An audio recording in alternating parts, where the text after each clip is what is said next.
మహారాష్ట్ర ముఖ్యమంత్రి గారు శ్రీ దేవేంద్ర ఫడ్నవీస్ గారు ఓ తెలుగు ఐపీఎస్ ఆఫీసర్కి పనితీరు మెచ్చుకుంటూ ఒకటి కాదు రెండు కాదు 3 సార్లు ట్వీట్ చేశారు. ఆయన ఈ వారం మన గెస్ట్.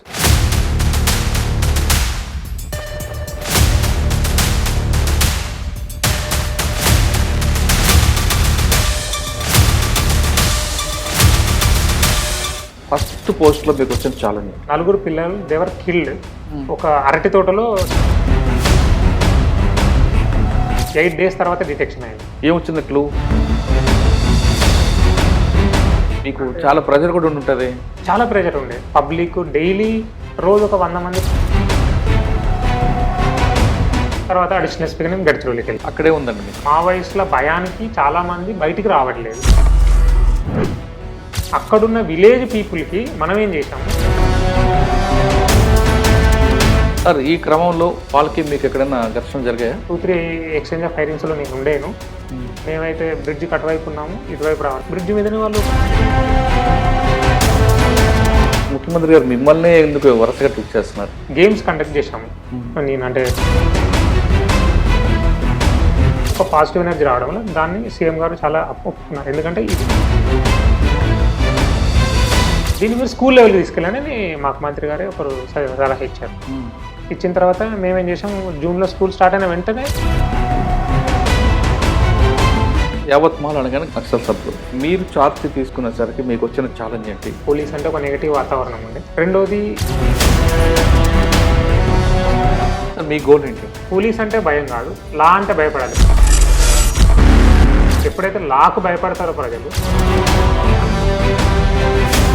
యావత్మాల్లో కానీ మహారాష్ట్రలో కానీ ట్రెండింగ్ క్రైమ్ ఏముంది? యవత్మాల్ డిస్ట్రిక్ట్లో ఏంటంటే ఫైనాన్షియల్ ఇంక్లూజన్ ఎక్కువ, NBFCs ఇవన్నీ. దానివల్ల వీళ్ళు ఏంది.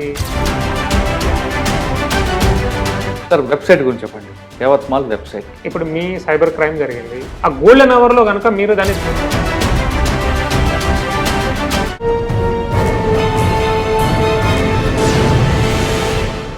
Welcome to crime diaries.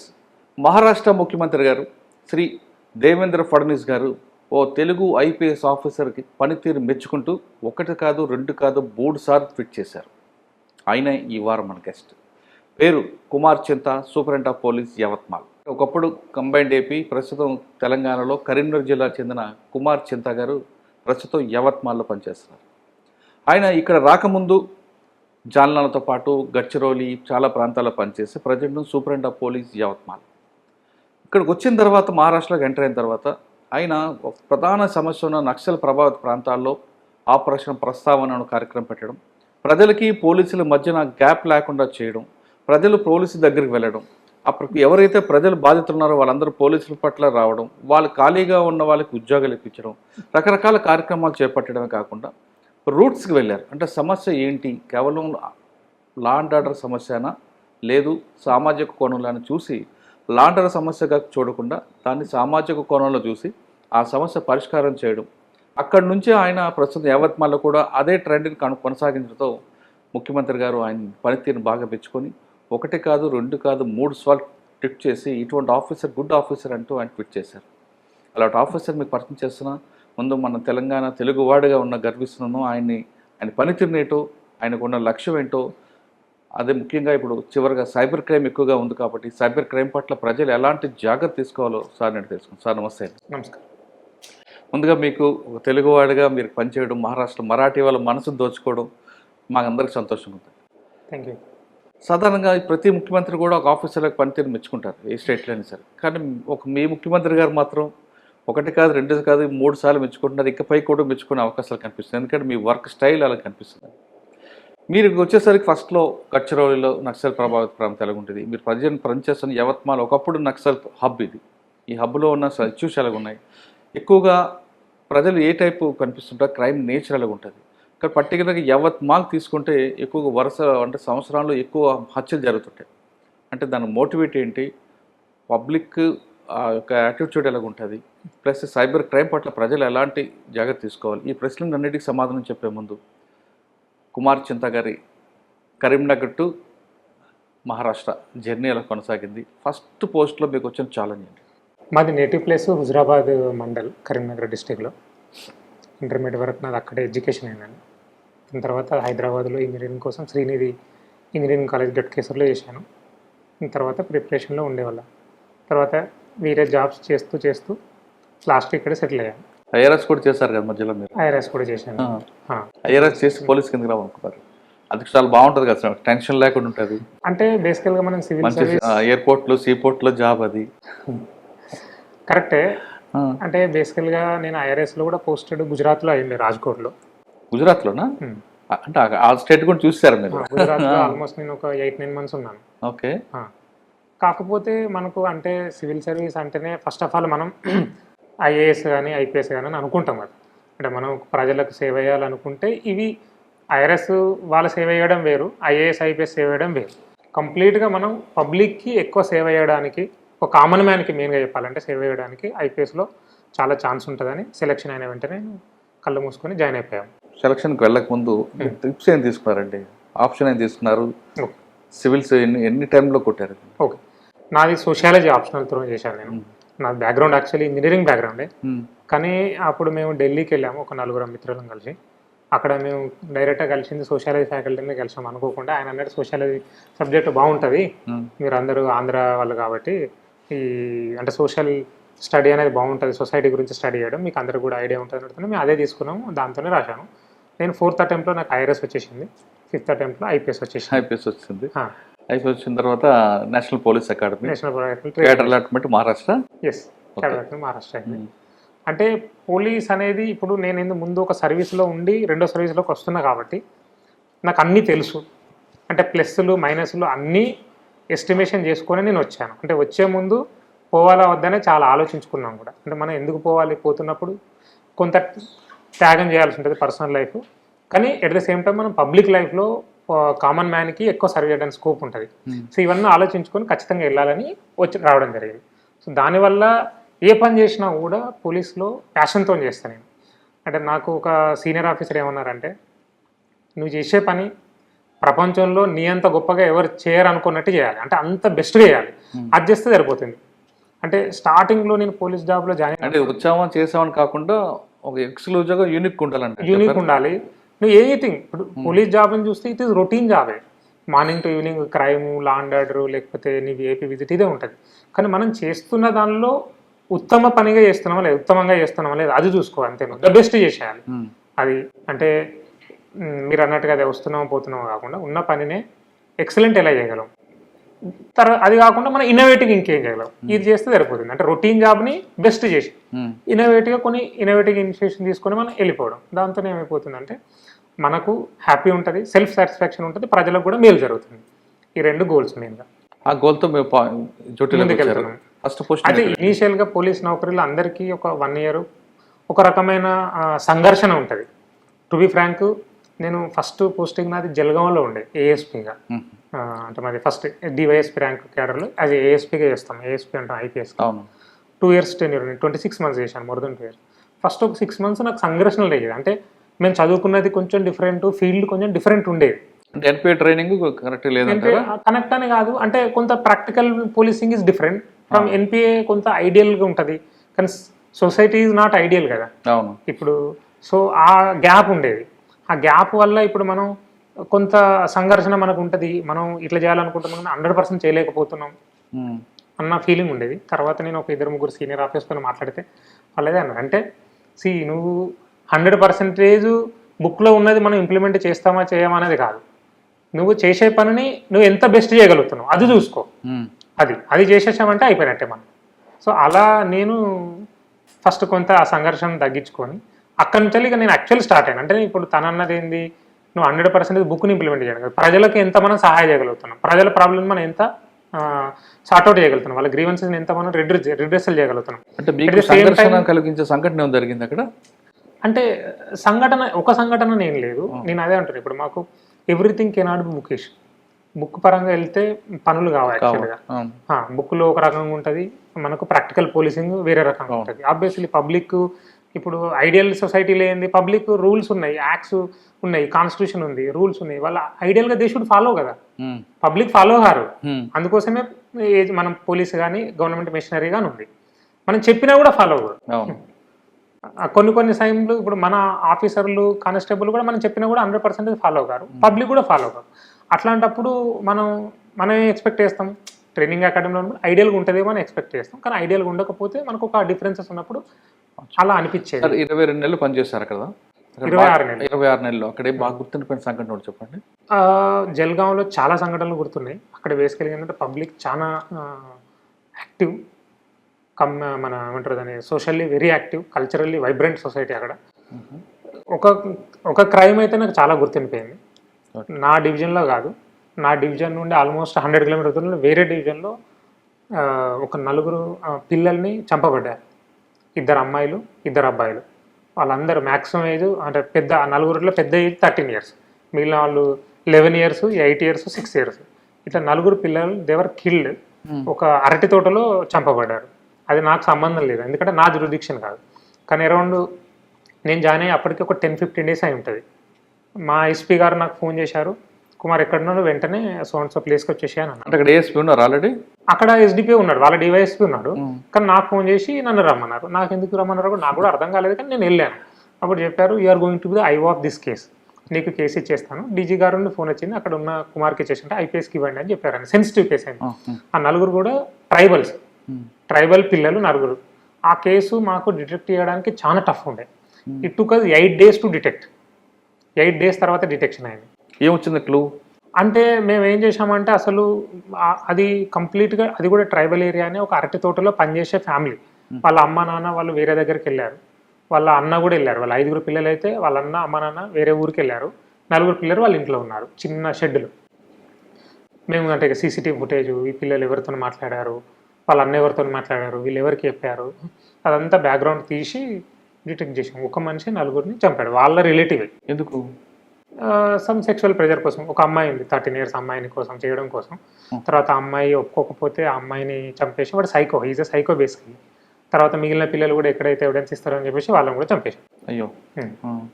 అది డిటెక్షన్ చేశాము.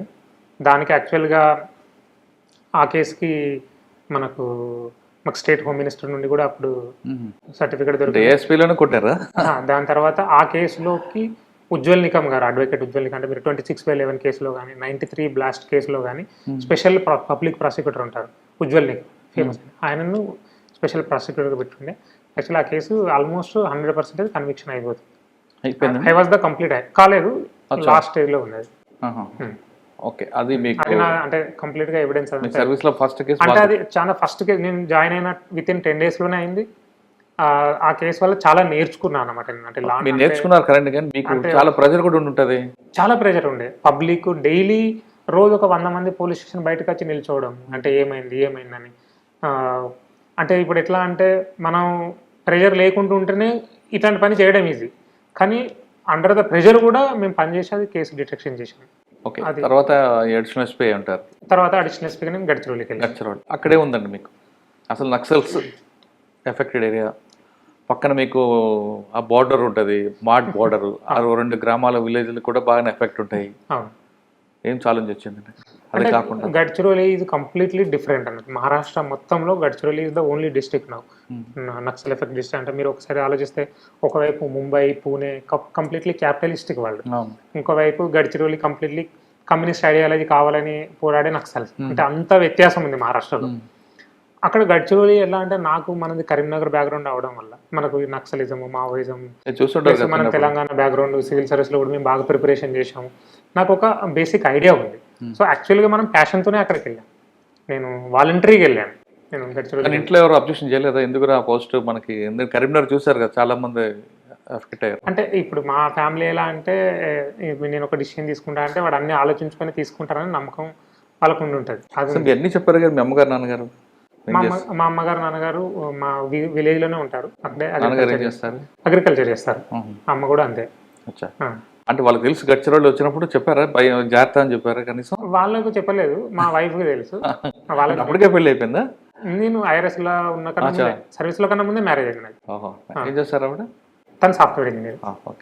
అయితే ఆవిడ చెప్పారు కానీ అమ్మ నాన్న చెప్పుకుంటూ వచ్చారు. అమ్మ నాన్నకి చెప్పలేదు, వాళ్ళు టెన్షన్ పడతారు కదా. దగ్గర ఉన్న వాళ్ళకి తెలుసు మనం ఏం చేస్తున్నాం అని. తర్వాత చెప్పాము. వెళ్ళిన తర్వాత అటువైపు మాడ్ ఎఫెక్ట్ ఉంది కాబట్టి ఆ ప్రాంతం ఇలాగుంటుందండి. అంటే ఏ బెల్ట్ లో ఎక్కువగా ఎఫెక్టెడ్ అది? ఛత్తీస్గఢ్ అంటే ఓన్లీ గడ్చిరోలికి 7 డిస్ట్రిక్ట్స్ బార్డర్. తర్వాత అక్కడ కాంకేర్ నుండి మొదలు పెడితే ఇక్కడ మీకు నారాయణపూర్ వరకు వస్తాను. సో ఈ నారాయణపూర్ బార్డర్ ఇవన్నీ ఏంటంటే కంప్లీట్లీ మీరు అన్నట్టుగా మోడర్ ఏరియాస్. ఆ ఏరియా ఎట్లా అంటే మనం అంటే డీపర్కి వెళ్తూ ఉంటే టువర్డ్స్ మాడ్ ఏరియా. విలేజెస్ ఎట్లా అంటే ఒక విలేజ్ అంటారు 4-5 ఇండ్లు ఉంటాయి, ఒకటే ఫ్యామిలీ ఉంటుంది, వాళ్ళే బ్రదర్స్ ఉంటారు, అంత తక్కువ పాపులేషన్ ఉంటారు. సో వాళ్ళను నక్సల్స్కి డామినేట్ చేయడం ఈజీ. నక్సల్స్ కూడా కాదు వాళ్ళని ఇప్పుడు మనం వాడాల్సిన టర్మినాలజీ మావోయిస్టులు. రెండోది వీళ్ళ దగ్గర వెపన్స్ ఉంటాయి. యాక్చువల్లీ మేము అర్థం చేసుకుంది ఏంటంటే ప్రజలకు డెవలప్మెంట్ కావాలి. అంటే మావోయిస్టుల భయానికి చాలామంది బయటికి రావట్లేదు. వాళ్ళకి ఏంది, వాళ్ళకి ప్రపంచమే తెలియదు. ఫస్ట్ ఆఫ్ ఆల్ వాడు పుట్టినప్పటి నుంచి అదే విలేజ్లో చిన్నది హ్యామ్లెట్, అది 5, 6, 10 హౌసెస్ ఉన్న ఒక విలేజ్. సో వాడికి బయట ప్రపంచమే తెలియదు. కొన్ని మధ్యలో నదులు ఉంటాయి, అంటే కట్ ఆఫ్ అయిపోతాయి ఆల్మోస్ట్ ఒక 2-3 మంత్స్ వర్షాకాలంలో. అట్లాంటి వాళ్ళని మనం ఎట్లా యాక్చువల్లీ మన వైపు తిప్పుకోవాలని మనం అక్కడ కూడా కమ్యూనిటీ పోలీసింగ్ ఇనిషియేటివ్ను ఇంప్లిమెంట్ చేసాం. అసలు ఆలోచన ఎందుకు వచ్చింది ఆపరేషన్ ప్రస్తావన ప్రజలకి ప్రభుత్వానికి మధ్యలో? అంటే మేము గడ్చిరోలిలో పోలీస్ దాదాలోరా కిటికీ అనే ఒక ప్రోగ్రామ్ ఉంది. ఏదండి?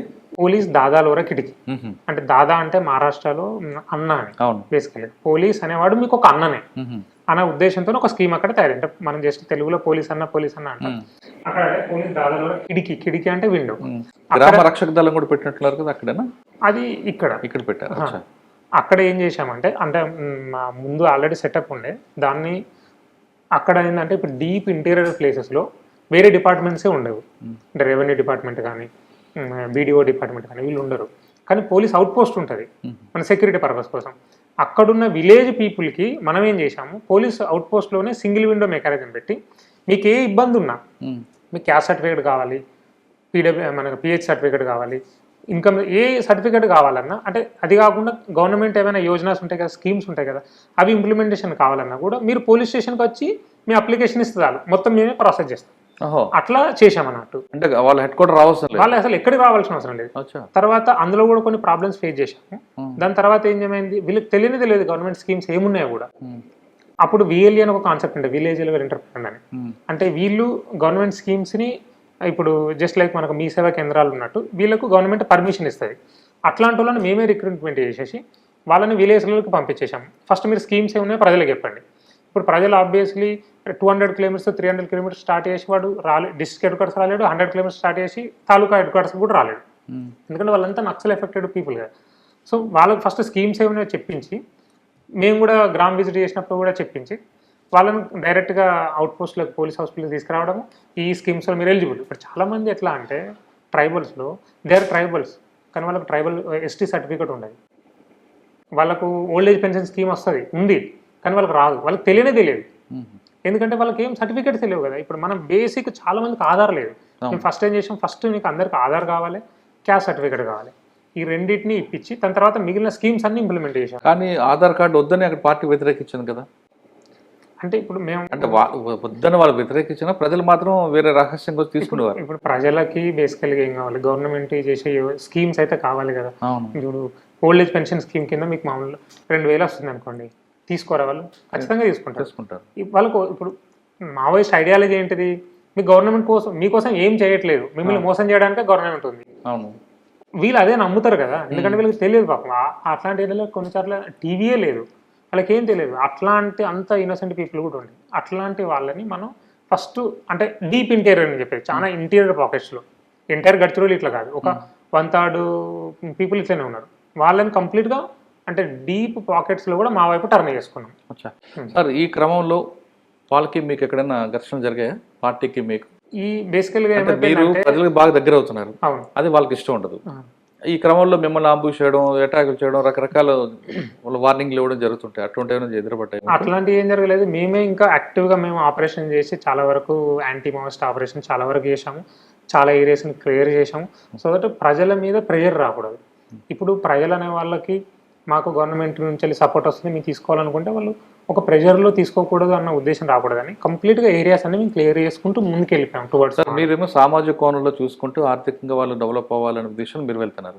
కానీ మరోవైపు వాళ్ళ యాక్టివిటీ ఎక్కువ అవ్వకుండా అంటే ఇంకొక కోణం మీద ఉంది, లా అండ్ ఆర్డర్ విషయాలు చూద్దాం, కోమింగ్ చేయడం, ఎక్స్చేంజ్ ఆఫ్ ఫైర్, ఇవన్నీ కామన్. అవన్నీ కంటిన్యూ చేస్తూనే ఇది మరో అంటే 2 ప్రాంగ్డ్ స్టార్ట్ అయ్యింది. ఓకే, ఈ వేలో మీకు ఏమైనా ఎదురుపడ్డాయి ఛాలెంజెస్? లాండ్ ఆర్డర్ విషయంలో కూంబింగ్ చేయడం విషయంలో కానీ? చాలా సార్లు ఎదురుపడ్డాయి. అంటే ఇప్పుడు మేము అంటే మీకు ఎవరంటే అప్పుడు ఏ దళం ఎక్కువ ఉంటుంది అక్కడ మీరున్న టైంలో? అక్కడ చాలా అంటే అహేరీ దళం అని ఉండేది, చాలా దళాలు ఉన్నాయి. అంటే వాళ్ళు కానీ లీడ్ చేస్తున్న తెలుగు వాళ్ళే కదా, ఎప్పుడైనా ఎదురుపడ్డారా? తెలుగు వాళ్ళు ఎదురుపడలేదు, కానీ మేము ఒక నక్సలైట్ని అరెస్ట్ చేశాము, తెలుగు నక్సలైట్ని. తన సీనియర్ క్యాడరు. అంటే తను నక్సలైట్ మావోయిజం వదిలిపెట్టి చాలా సంవత్సరాలు అయింది. He was living in hideout in Mancherial. So తనను మాకు కాన్ఫిడెన్షియల్ ఇన్ఫర్మేషన్ వచ్చిన వెంటనే మేము అరెస్ట్ చేశాము.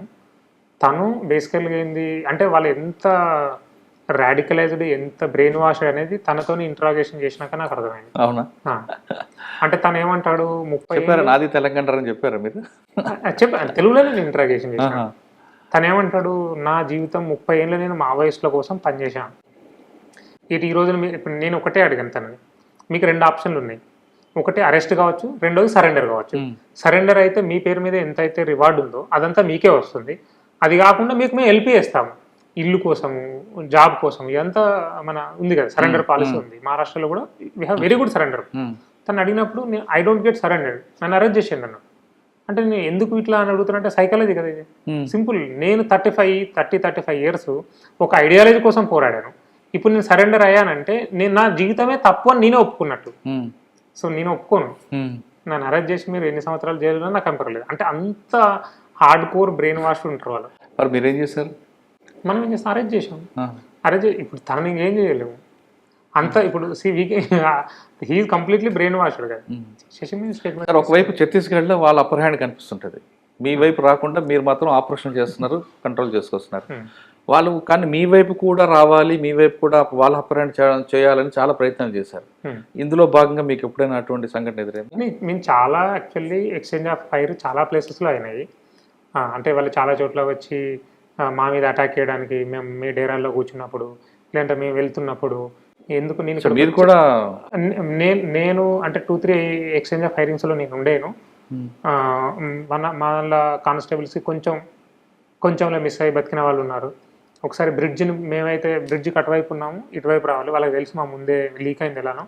బ్రిడ్జ్ మీదనే వాళ్ళు బాంబు పెట్టారు, బ్లాస్ట్ కూడా అయింది. లక్కీలీ మాకు ఏం కాలేదు. అంటే మూమెంట్ అవుతున్న మధ్యలోనే బ్లాస్ట్ అయింది. సో అంటే ఇట్లాంటివన్నీ వాళ్ళు ఏంటంటే, ఆ పార్టీకి మీ ప్రాంతంలో లీడ్ చేసే ఆఫీసర్ నాయకుడు ఎవరంటే అప్పుడు? గిరిధర్ అని ఉండే. గిరిధర్ తన పేరు Giridhar. Later on he surrendered now. He is the complete incharge of Gadchiroli zone.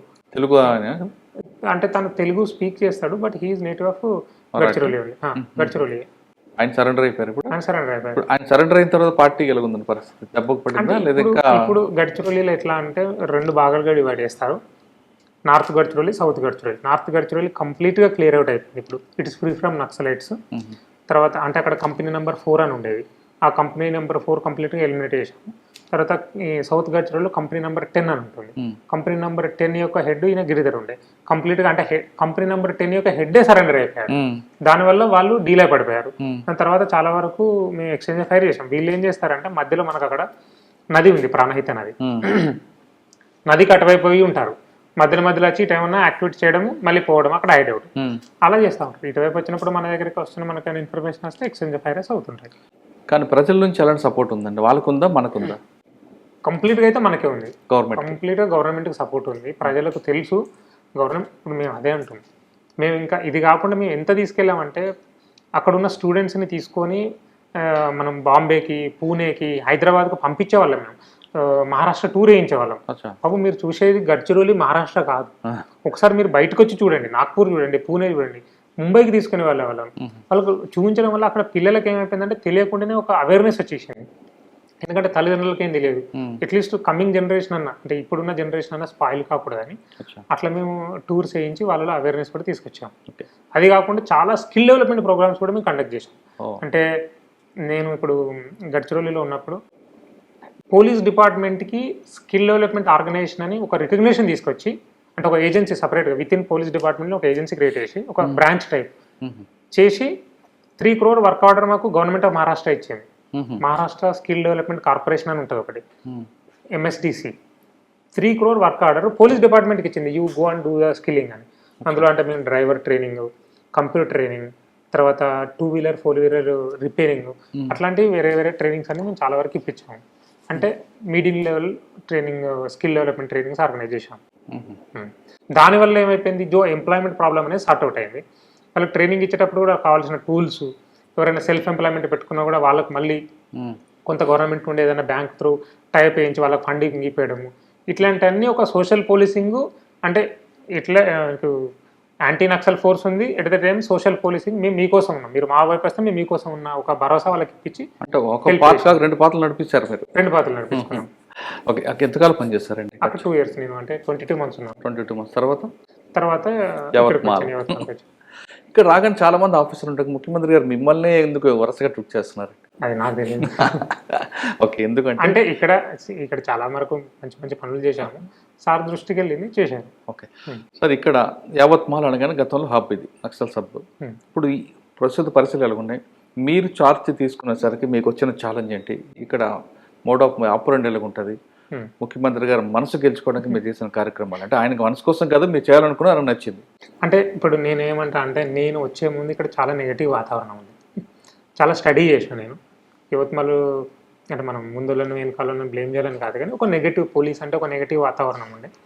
రెండోది, first of all basics policing ఏదంటే మనం బేసిక్స్ స్టిక్ అవ్వకుంటూ, నేను చెప్పాను కదా, అంటే ఉన్న పనిని మనం బెస్ట్ చేసుకుంటూ కొంత ఇన్నోవేటివ్ తీసుకొని వెళ్ళాలి. సో బేసిక్ స్టిక్ అయిపోయి కొంచెం ఎఫెక్టివ్ పోలీసింగ్ ఇంప్లిమెంట్ చేసాం స్టార్టింగ్లో. నేను యాక్చువల్లీ ఆగస్టులో జాయిన్ అయ్యాను, మాకు నవంబర్లో ఎలక్షన్స్ ఉండే, మాకు మళ్ళీ సెప్టెంబర్లో గణపతి ఉంటుంది, అక్టోబర్లో దుర్గా ఉంటుంది, ఎలక్షన్స్ ఉంటాయి. అంటే నేను వచ్చిన టైంలో కంప్లీట్గా బందోబస్తు పీరియడ్లో వస్తుండే, అంటే ఎలక్షన్ పీరియడ్ కంప్లీట్గా ఒక వాతావరణం అంతా హీటెడ్ వాతావరణం ఉండే. అంటే గణపతి దుర్గా అనేది ఒక ఆపర్చునిటీ పొలిటీషియన్లకి, కంప్లీట్గా వాళ్ళ ప్రాపగండా చేసుకోవడానికి, యూత్కి ఫండింగ్ చేయడానికి, మండలి వాళ్ళకు. అట్లాంటి వాతావరణంలో వచ్చినప్పుడు నేను కూడా అదే ఎస్పీ ఫస్ట్ కదా, ఇండిపెండెంట్ ఛార్జ్గా. అంటే అప్పటి వరకు మన ఏఎస్పీ, అడిషనల్ ఎస్పీ అంటే ఎస్పీ ఉన్నాడు, మన ఒక యూనిట్ ఆఫీసర్ కాబట్టి కొంచెం ఇది ఉండే. కానీ చాలా ఎఫెక్టివ్గా చేశాము, చాలా స్ట్రిక్ట్గా. అంటే ఎలక్షన్లో ఒక చిన్న ఇష్యూ కూడా కాకుండా ఎలక్షన్స్ కండక్ట్ చేశాను. అంటే మెయిన్ ఛాలెంజ్ ఎలక్షన్ ఉండే ఇనీషియల్గా. ఎలక్షన్ అయిపోయిన వెంటనే నేనేం చేశానంటే, అంటే మనకు ఆల్రెడీ అక్కడ ఒక కమ్యూనిటీతో ఎట్లా ఎంగేజ్ కావాలని ఒక ఎక్స్పీరియన్స్ గడ్చిరోలిలో ఉంది. ఆ ఎక్స్పీరియన్స్ని ఇక్కడ యూజ్ చేసుకొని నేను ఎట్లా మనం పబ్లిక్తోని టైఅప్ కావాలి, అంటే ఒక పద్ధతిగా ఒక ప్రాపర్ వేలో ఎట్లా టైఅప్ కావాలని ఆలోచిస్తున్న టైంలో ఒక నేమ్ కాయిన్ చేస్తే బాగుంటుంది అనుకొని మేము ఆపరేషన్ ప్రస్థానం ఎందుకు పెట్టాను. ప్రస్థానం అంటే యాక్చువల్లీ జర్నీ. సో మన యొక్క జర్నీ, ఆ జర్నీ కూడా నెగిటివ్ వాతావరణం నుండి పాజిటివ్ వాతావరణానికి పబ్లిక్ని తీసుకెళ్ళాలి అనే ఒక జర్నీ. అంటే పోలీస్ డిపార్ట్మెంట్ మీద ఒక పాజిటివ్ ఒపీనియన్ రావడానికి తీసుకుపోవాల్సిన జర్నీ అన్నట్టు ఒక ప్రస్థానాన్ని ఒక వర్డ్ సెలెక్షన్ చేసుకున్నాం. సార్, ఆపరేషన్ ప్రస్థానం వెళ్ళక ముందు మీరు మెయిన్ ఛాలెంజ్ ఎలక్షన్ పీస్ఫుల్గా చేశారు. నెక్స్ట్ మీకు వినాయక చవితి వచ్చింది. ఇక్కడ వినాయక చవితి మహారాష్ట్ర అనగానే ఇంకా మనం చెప్పక్కర్లేదు, పూణే తర్వాత యవత్మాల్, దుర్గాదేవి. అక్కడ క్రౌడ్ మేనేజ్మెంట్ కానీ లేదు మాబ్ డిస్పెల్ చేయడం కానీ ఇష్యూస్ కాకుండా దాన్ని ఎలా కంట్రోల్ చేశారు? అంటే బేసికల్గా గణపతి అంటే మనకు వినాయక చవితి ప్లస్ దుర్గా. వినాయక చవితి అనేది మహారాష్ట్రలోనే స్టార్ట్ అయింది. సో మహారాష్ట్రలో వినాయక చవితి ఎలా అంటే ఇక వాళ్ళ యొక్క ఫుల్ ఎనర్జీస్ అందులోనే ఉంటాయి. చాలా మేము అలర్ట్గా, అంటే ఇక మేము అంటే తక్కువ టైం పడుకుంటే ఎక్కువ టైము రోడ్ల మీద ఉన్నట్టుగా చేస్తాం. ఎందుకంటే వినాయక గణపతి టైంలో ఏమన్నా అయితే ఎస్పీ విల్ బి బ్లేమ్డ్ అన్నట్టు, అంటే మన మీదకి వస్తుంది. అవును, అంటే మహారాష్ట్ర మొత్తం కూడా దాని మీద అయిపోతుంది, అంతా ఉంటుంది. ప్లస్ ఇండివిజువల్ ఎస్పీగా కూడా మన రెస్పాన్సిబిలిటీ. గణపతి అనేది మహారాష్ట్ర మొత్తంలో హైయెస్ట్ ఎలక్షన్ పక్కకు పెడితే ఇన్ ఎన్ ఇయర్ పెద్ద బందోబస్తు. గణపతి అయిపోయిందంటే యూ కెన్ రిలాక్స్ అన్నట్టు. అంటే నువ్వు క్రౌడ్ మేనేజ్మెంట్ లో మేము ఏం చేసాం అంటే కంప్లీట్ గా ఈ గణపతి మండల్స్ అంటాం ఇక్కడ, ఆ మండలి వాళ్ళతోని మేము కంటిన్యూస్ గా మీటింగ్స్ తీసుకున్నాం అనమాట. శాంతత కమిటీ మీటింగ్ అంటే పీస్ కమిటీ మీటింగ్స్, మండలితో మీటింగ్స్, తర్వాత వాళ్ళ మొహల్లాలోకి వెళ్ళి మీటింగ్స్. అంటే వాళ్ళ మైండ్లో ఏముంది, అంటే ఏమన్నా పొలిటిసైజ్ చేసేవన్నా వీళ్ళు, అంటే గణపతిని కొంత ఏమైనా కమ్యూనలైజ్ చేసి ఎలక్షన్కి వాడదామని చూస్తున్నాం. అంటే ఇంత డీటెయిల్కి వెళ్ళి మేము స్టడీ చేసాము. దాని తర్వాత అది కాకుండా మా కాన్ఫిడెన్షియల్ పీపుల్ ఉంటారు కదంటే మా స్పెషల్ బ్రాంచ్ పీపుల్ నుంచి కంప్లీట్గా కంటిన్యూస్గా ఇన్ఫర్మేషన్ గ్యాదర్ చేయడం. అది కాకుండా మా దగ్గరికి కొంత ఇన్ఫర్మేషన్ బ్లాకే వస్తుంది. ఇప్పుడు మీలాంటి మీడియా మిత్రులు ఉంటారు, మీ దగ్గరికి యాక్చువల్ ఓపెన్ ఇన్ఫర్మేషన్ ఉంది. అన్ని మీటింగ్లలో ఇదే చెప్తాను నేను, మీడియా వాళ్ళ దగ్గర ప్రాపర్ ఇన్ఫర్మేషన్ ఉంటుంది. మాకు ఏ బందోబస్తు అయినా నేను ఫస్ట్ మీడియా మీటింగ్ తీసుకొని చెప్తాను, మీ దగ్గర ఏ ఇన్ఫర్మేషన్ నాకు డైరెక్ట్ ఫోన్ చేయండి. తర్వాత మా పోలీస్ ఎస్హెచ్ఓలకు కూడా అదే చెప్తాను, మీరు మీడియా వాళ్ళ దగ్గర ఇన్ఫర్మేషన్ ఎక్కడా ఉండదు. ఎందుకంటే వాళ్ళు అన్ని చోట్ల తిరుగుతూ ఉంటారు. ప్లస్ పీపుల్ పోలీస్ దగ్గర ఓపెన్ కాకపోవచ్చు, కానీ మీడియా వాళ్ళకి చెప్తారు. కానీ కొంతమంది మీడియా వాళ్ళు ఆ ముసుగులో కూడా డబుల్ వేగర్ చేస్తారు కానీ చాలా వరకు నా ఎక్స్పీరియన్స్ 99% ఆఫ్ ద పీపుల్ పోలీస్కి వెళ్ళిపోయేస్తారు. వాళ్ళు ఏమంటారంటే సార్ ఏం ఘటన కావద్దు, మీకు ఏం వచ్చింది మీకు చెప్తాం. ఇప్పుడు నా 14 months ఎక్స్పీరియన్స్ యావత్మాల్లో నాకు పాపం వాళ్ళు అందరూ ఇన్ఫర్మేషన్ ఇచ్చేవాళ్ళే, సరే ఇక్కడ ఏదో అయ్యే ఛాన్స్ ఉంది మీరు చూసుకోండి, మా టీం వెళ్ళిపోతుంది, ఇమీడియట్గా మేము హ్యాండిల్ చేస్తాం. అట్లా అంటే ఇన్ఫర్మేషన్ రావాలి కదా. ఇప్పుడు ఏదైనా మ్యాటర్ ఏమైనా అవుతుంది అని అంటే ఇన్ఫర్మేషన్ ఈజ్ వెల్త్. మీ దగ్గరికి ఇన్ఫర్మేషన్ ఫ్లో అనేది ఉండాలి. దానికోసం అన్ని ఛానల్స్ అని మేము ఓపెన్ చేసుకున్నాం. దానివల్ల ప్రాపర్గా హ్యాండిల్ చేసాం. ఓకే. కానీ వినాయక చవితి తర్వాత నిమజ్జనం అనేది పెద్ద టాస్క్. ఆ టాస్క్ మీరు షార్ట్అవుట్ చేసుకున్నారు. అంటే మేము ఏం చేసామంటే మా దగ్గర మ్యాన్ ఫోర్స్ అయితే ఫిక్స్డ్. నా దగ్గర ఎంతమంది ఉన్నారు, అరౌండ్ 3000 పీపుల్ ఉన్నారు. అది కాకుండా ఒక అడిషనల్ మాకు కొంత హోమ్ గార్డ్స్ వస్తారు. ఇదంతా అయిపోయింది. సో కొన్ని సెన్సిటివ్ టౌన్స్, హైలీ సెన్సిటివ్ కొన్ని టౌన్స్ ఉన్నాయి నాకు, యవత్మాలు, కొన్ని ఉమర్ఖేడ్, పుసద్, ఇట్లా కొన్ని హైలీ సెన్సిటివ్. వీళ్ళని మేము కన్విన్స్ ఎలా చేసామంటే వాళ్ళ విసర్జన మనం నిమజ్జనం ఇక్కడ విసర్జన అంటాం, నిమజ్జన వాళ్ళ డేట్స్నే చేంజ్ చేసాం మేము. ఈ టౌన్ ఉన్నది కదా, మీరు ఈ రోజు చేసుకోండి, మీరు నెక్స్ట్ డే చేసుకోండి. కన్విన్స్ చేసాం వాళ్ళని. ఎందుకంటే ఎప్పటి నుంచో మేము ఒకే రోజు చేస్తాం, అక్కడే జోష్ వస్తుంది వాళ్ళని కన్విన్స్ చేసాము. కన్విన్స్ అయ్యారు. సో దట్ మాకు బందోబస్తును మేము ఎక్కువ మ్యాన్ ఫోర్స్ను 2 చోట్ల వాడొచ్చని. కానీ కన్విన్స్ అయ్యారు. పబ్లిక్ అంటే నా ఒపీనియన్ ఏంటంటే మనం కన్వే చేస్తే పబ్లిక్ మనతో ఉంటారు. అంటే వాళ్ళకి మనం గుర్తు చేయాలి. ఒకవేళ ఏమన్నా అయిందనుకో బ్యాడ్గా, నష్టపోయేది ఎవరు? నష్టపోయేది పబ్లిక్కే. అవునండి. ఇప్పుడు ఏదైనా రైట్ లాగా సిచ్యువేషన్ ఏమైనా అయిందనుకో, గొడవలు అయితే నష్టపోయేది పబ్లికే కదా. అది మనం క్లియర్గా కన్వే చేసి మండలితోని, అక్కడ పొలిటికల్ లీడర్స్తోని, అందరితో ప్రాపర్గా మనం కమ్యూనికేషన్ చేస్తుంది. ఇప్పుడు ఫస్ట్ టైం నేను వచ్చిన within a month Ganapati ఉండే, దుర్గా ఉండే. ఈసారి మేము దుర్గాలో కంప్లీట్లీ వితౌట్ డీజే చేసాము 100%. అవునా? కంప్లీట్ యావత్మాల్లో డీజే అనేది లేదు. కొన్ని చోట్ల తీసుకొచ్చారు, అవన్నీ మేము సీజ్ చేసేసాం. అంటే ఇట్లాంటి సెన్సిటివ్ టౌన్స్లో కూడా ఏదైతే హైలీ సెన్సిటివ్ పూరం మొత్తం ఎంటైర్ మహారాష్ట్రలో కూడా కొన్ని మా డిస్ట్రిక్ట్స్లో కొన్ని places consider to be highly sensitive, అక్కడ కంప్లీట్లీ డీజే ఫ్రీ విసర్జన. కానీ అటువంటి ఆ సమయంలో మరి పొలిటికల్ ప్రెజర్ రాలేదు మీకు? మేము వాళ్ళని కూడా కాన్ఫిడెన్స్ లో తీసుకున్నాం కదా ముందే. ఎందుకంటే మీ ప్రాంతంలో 3 సీఎం గారు అందరూ ఉన్నారు కదా మీకు. మా దగ్గర 3 మంత్రుల్లో ఉన్నారు. వాళ్ళకి క్లియర్ గా మేము ముందే మెసేజ్ ఇచ్చాము. వాళ్ళకు కూడా ఒప్పుకున్నారు. వాళ్ళని కన్విన్స్ చేశాము, వాళ్ళు కూడా ఒప్పుకున్నారు. వాళ్ళకు కూడా తెలుసు, పర్సనల్ గా వాళ్ళు కూడా ఫేస్ చేస్తారు. ఈ డీజే వల్ల ఎవరికి లాభం ఉంది, ఎవరికి లాభం లేదు. 95% పీపుల్ అపోజ్ అయ్యింది. మేము చెప్పాము, హాస్పిటల్స్ ఉంటాయి, హార్ట్ పేషెంట్స్ ఉంటారు, చదువుకునే పిల్లలు ఉంటారు, కాంపిటేటివ్ ఎగ్జామ్ చదువుకునే జోష్ కావాలి కదా.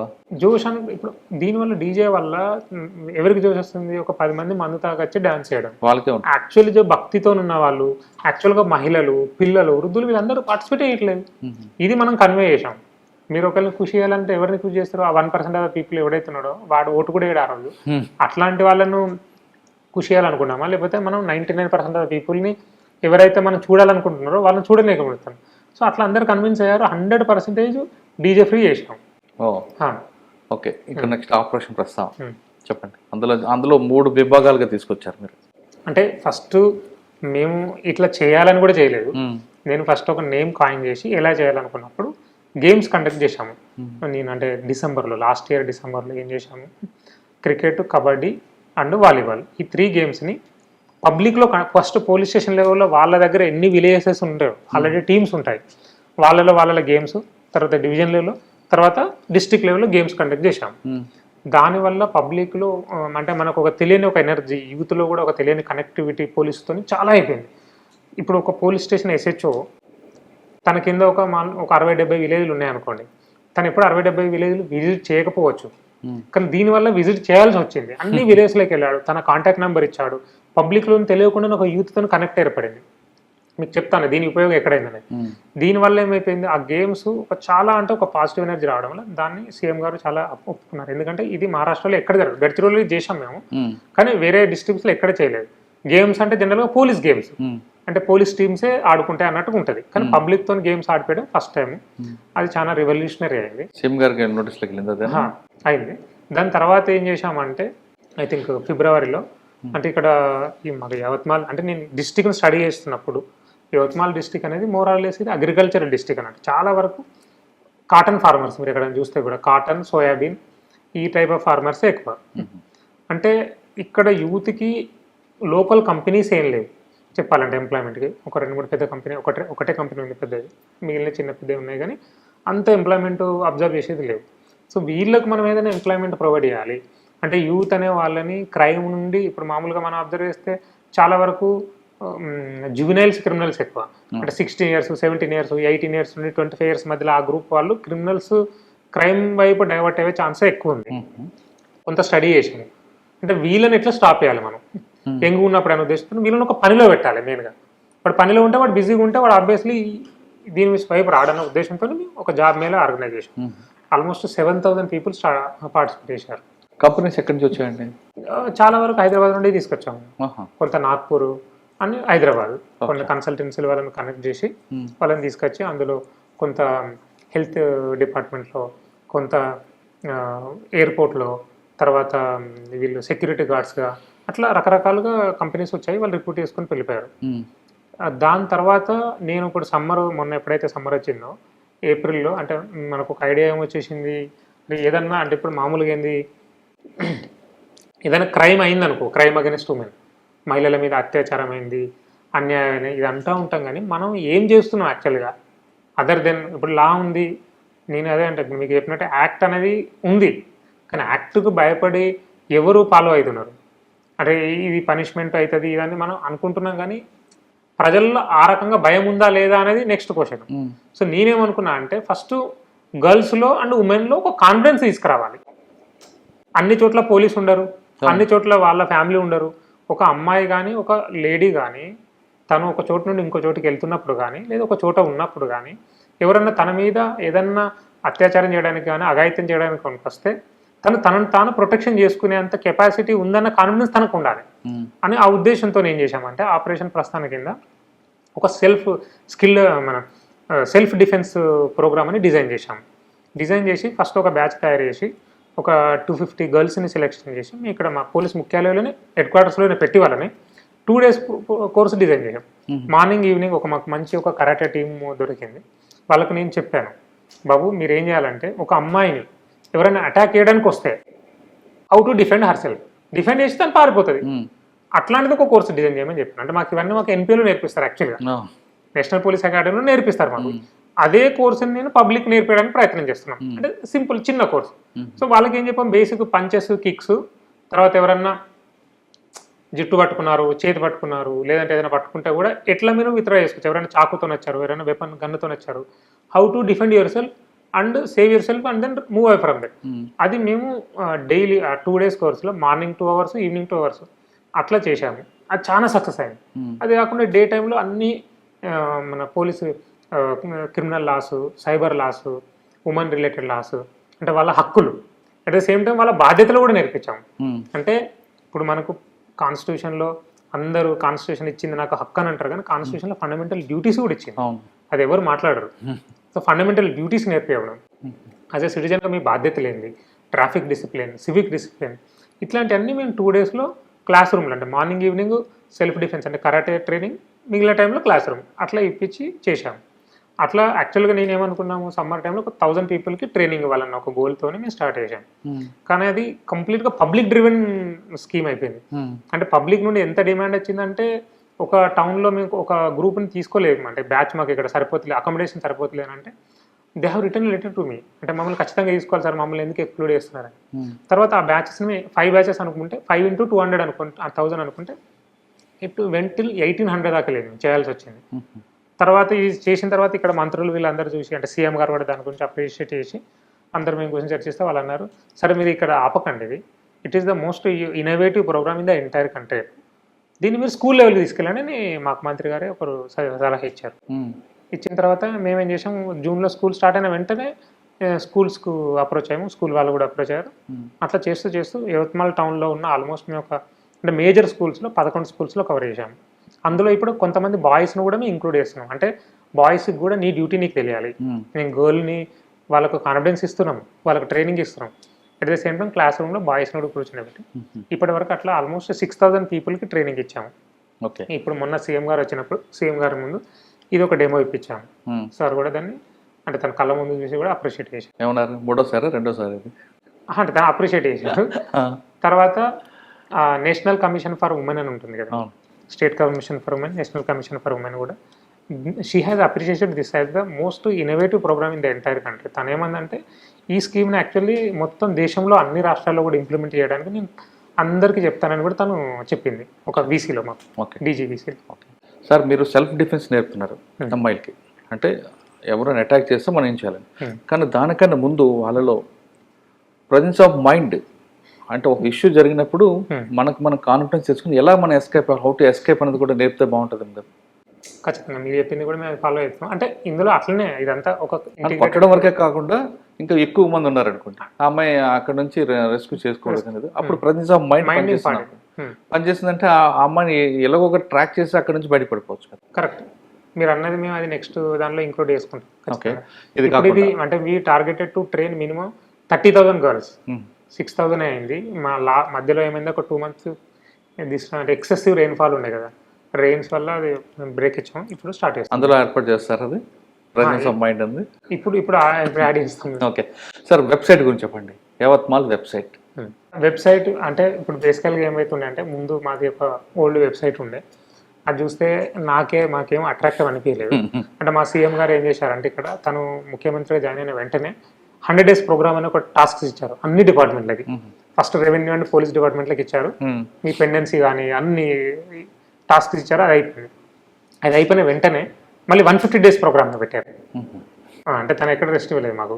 సో దానిలో భాగంగా మేము తన వెబ్సైట్ని కూడా అందరూ చేయండి అన్నారు. నేను అన్ని వెబ్సైట్లను స్టడీ చేయాలంటే మేమేమనుకున్నామంటే, ఒక సిటిజన్కి కావచ్చు, లేదంటే ఒక నా పోలీస్ కానిస్టేబులే కావచ్చు, పోలీస్ ఆఫీసర్కే కావచ్చు, ఎక్కడికి ఎవరిని అడగాల్సిన అవసరం లేకుండా పోలీస్ రిలేటెడ్ ఇన్ఫర్మేషన్ ఒక వెబ్సైట్లో దొరకాలి అన్న ఉద్దేశంతో చాలా వెబ్సైట్లు స్టడీ చేసి మా వెబ్సైట్ మీద డిజైన్ చేయించాము.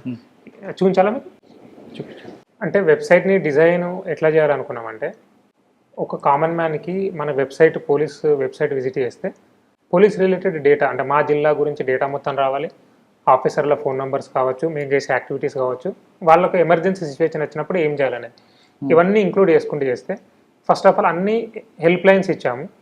మామూలుగా emergency contact, women help line, senior citizen, child help line, narcotics, cyber, ఇవి ఇస్తూ ఇక్కడ చేస్తే మీరు ఈ లెఫ్ట్ సైడ్లో ఏం చేసాము, ఇది ఒక మీద అప్లై సర్కార్ పోర్టల్ అని ఉంటుంది. అంటే ఇది గవర్నమెంట్ వెబ్సైట్. అంటే మేము ఏం చేసామంటే ఆల్మోస్ట్ ఒక 17 సర్వీసెస్ కంప్లీట్గా ఆన్లైన్ చేసాము. అంటే ఒక సిటిజన్ ఇప్పుడు మా దగ్గర క్యారెక్టర్ వెరిఫికేషన్ కావచ్చు, ఏదైనా ప్రొసెషన్ తీసుకోవాలనుకున్నా, ఇప్పుడు గణపతి టైంలో వాళ్ళు విసర్జన చేయాలంటే అది పర్మిషన్ తీసుకోవాలి, దుర్గా టైంలో ఏదైనా లౌడ్ స్పీకర్ పెట్టాలన్నా లైసెన్స్ తీసుకోవాలి. కంప్లీట్గా ఇవన్నీ ఆన్లైన్ చేసామన్నమాట. సో వాళ్ళకి ఆన్లైన్ చేసి ఆ వెబ్సైట్ లింక్ ఇక్కడ ఇచ్చేసాము. ఇక్కడ క్లిక్ చేశారంటే డైరెక్ట్గా ఆ కన్సర్న్ వెబ్సైట్కి వెళ్ళిపోయి లోకల్ పొల్యూషన్కి వెళ్ళాల్సిన అవసరం లేదు, కంప్లీట్గా ఆన్లైన్లో చేసేసాము. సో ఆ కన్సర్న్ ఏవైతే వెబ్సైట్స్ ఉంటాయో ఆ వెబ్సైట్లోకి వెళ్ళిపోతుంది. సార్ ఇప్పుడు ఆన్లైన్లో నేను అప్లై చేస్తాను, మీ వాళ్ళు వెళ్ళి వెరిఫై చేసిన తర్వాత ఇస్తారా, వెంటనే ఇస్తారా? వెరిఫై చేస్తారు, కానీ దానికి టైం లిమిట్ ఉంది. చాలా వరకు సర్వీసెస్ని నేను కంప్లీట్గా డైలీ మానిటర్ చేస్తాను. కొన్ని 48 hours ఇచ్చేసేయాలి, కొన్ని 72 hours ఇచ్చేసేయాలి, అట్లా కొన్ని 1 week ఇచ్చేసేయాలి. అవి వాళ్ళకు మ్యాండేటరీ చేసేసాం. అది కాకుండా ఇవన్నీ ఇప్పుడు చాలా వరకు పోర్టల్స్ ఉన్నాయన్నమాట, సెంట్రల్ గవర్నమెంట్, స్టేట్ గవర్నమెంట్. ఆ పోర్టల్స్ అన్నిటితోనే మా వెబ్సైట్ని లింక్ చేసాం. ఇప్పుడు ఎవరిదైనా మొబైల్, గవర్నమెంట్ ఆఫ్ ఇండియాది పోర్టల్ ఉంది, మొబైల్ లాస్ట్ కానీ స్టోలెన్ కానీ అయిందనుకో, వాళ్ళు ఇమీడియట్గా పోలీస్ స్టేషన్ కూడా వెళ్ళాల్సిన అవసరం లేదు. Department of telecommunication, government of India website ఇది. ఈ పోర్టల్ ఇచ్చేసాం మేము, క్లియర్గా ఇక్కడ పెట్టాం. ఇక్కడ క్లిక్ చేశారంటే ఈ పోర్టల్కి వెళ్ళిపోయింది, ఫిల్ చేశారంటే అట్లీస్ట్ ఇమీడియట్గా మొబైల్ బ్లాక్ అయిపోతుంది ఐఎంఐతోని. దాని తర్వాత నెక్స్ట్ ప్రాసెస్ స్టార్ట్ అయిపోతుంది. తర్వాత ఏదైనా ఫైనాన్షియల్ ఫ్రాడ్ అయినా కూడా national cyber crime reporting portal ఉంది, ఇక్కడ క్లిక్ చేసినా ఆ కన్సర్న్ వెబ్సైట్కి వెళ్తాయి. సోషల్ మీడియా అబ్యూస్ ఎవరైనా చేసినా, ఫేస్బుక్, ట్విట్టర్, గూగుల్, ఇన్స్టాగ్రామ్, ఇవన్నీ కూడా అంటే వాళ్ళు కంప్లీట్గా సిటిజన్ కంప్లీట్ చేయడానికి ఇచ్చేసాం.